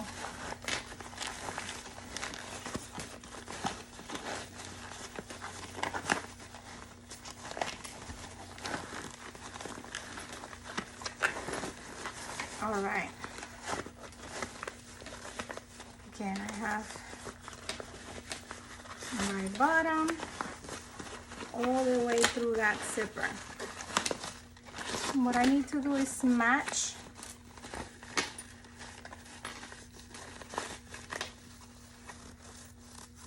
my sides. I'm going to clip there.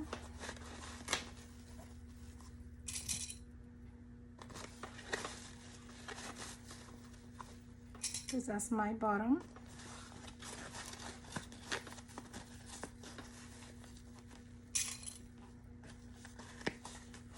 And when I put it in the machine, I kind of organize it too, like I mark it. I make sure it's even. And I'm going to be stitching at 3/8.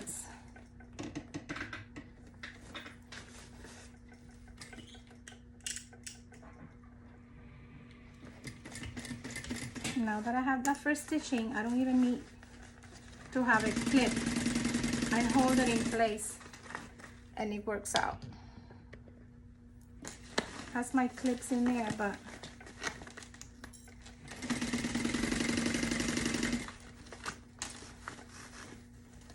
I just need to make sure I hold it in place.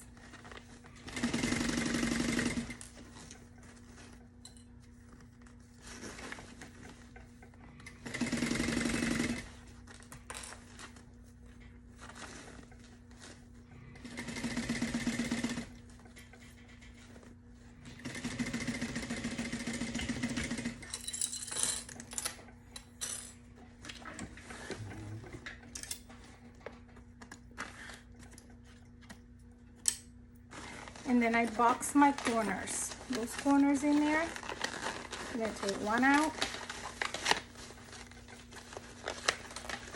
and make sure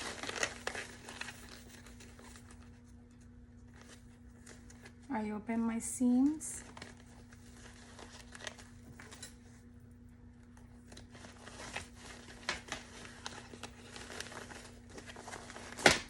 And I gotta do some twisting in here.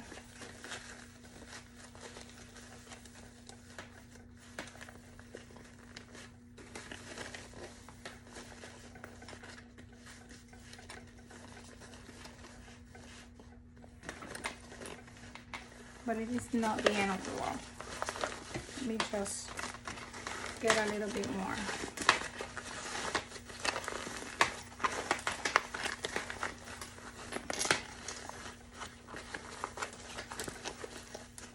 There.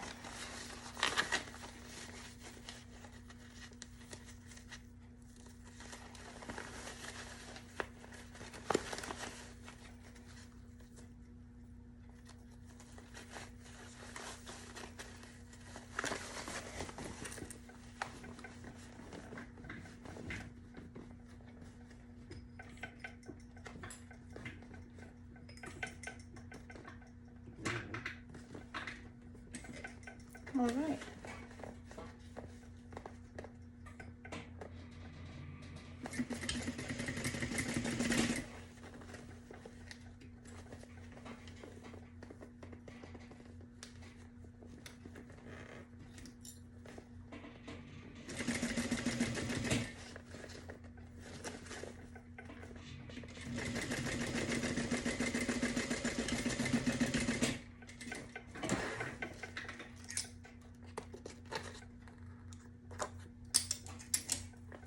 So you have that. I'm going to trim that excess in there.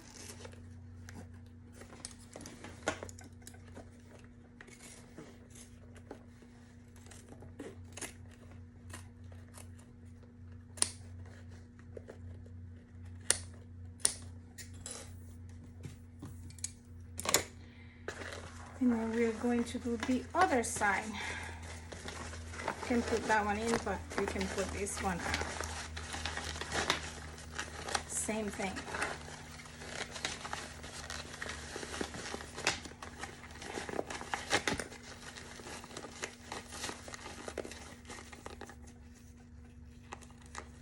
If this is cotton, trust me, it's gonna be way easier.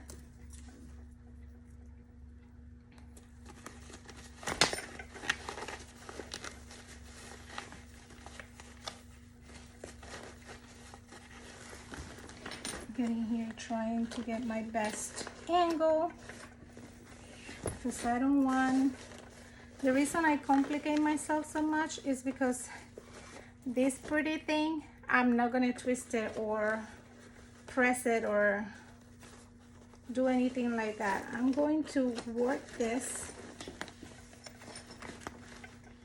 without twisting that. I can twist my lining all over, but not my outside of my bag.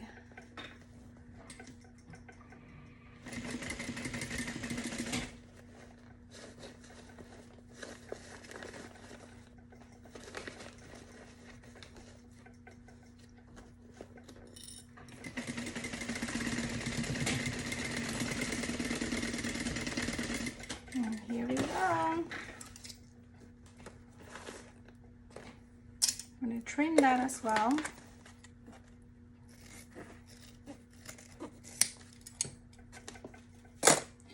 And now we can push it inside.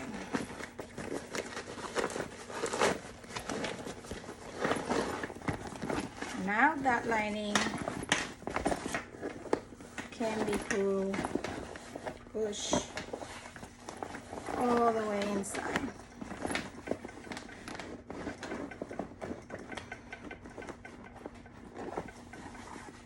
And the only thing we need to do is close our zipper pocket.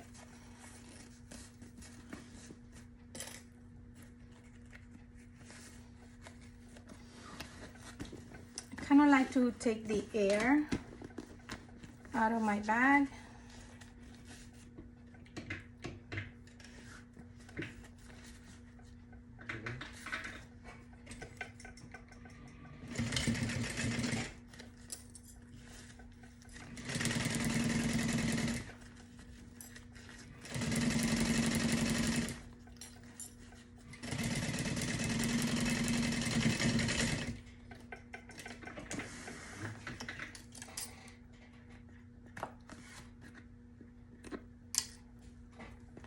And you can put that pocket inside as well, but I want to burn those ends a little bit.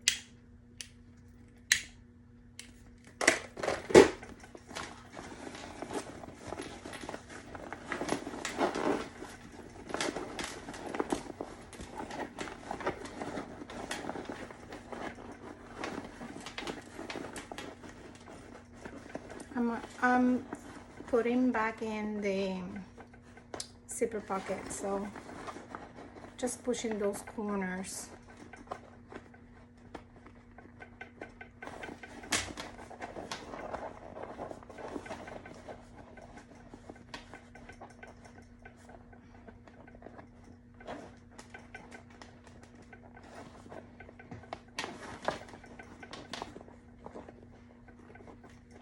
There.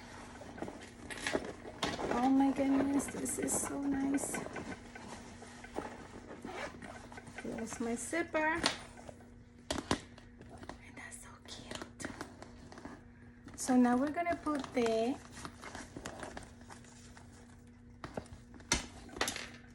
zipper pull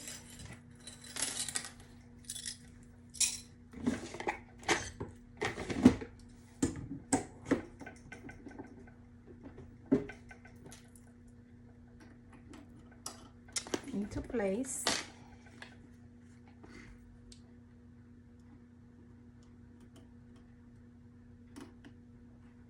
See if that looks even, and it does.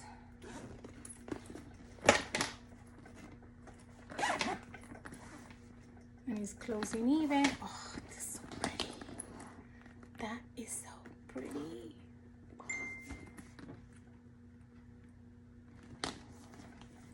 And we're gonna finish this. Put a little zipper end.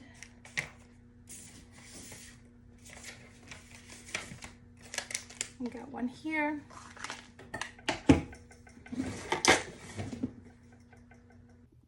So once you finish attaching the strap and the zipper end, your bag is done. You just need to attach your straps and attach the crossbody strap as well. I did the crossbody off camera because the video is long as it is, but I also wanted to let you guys know that this week the patterns from Deja Designs are going to be on sale because she just released a new pattern this week. The patterns are going to be on sale for 15% off, but if you put on the code Madeline15, she's going to give you a 15% off extra on this pattern, on the Georgina pattern.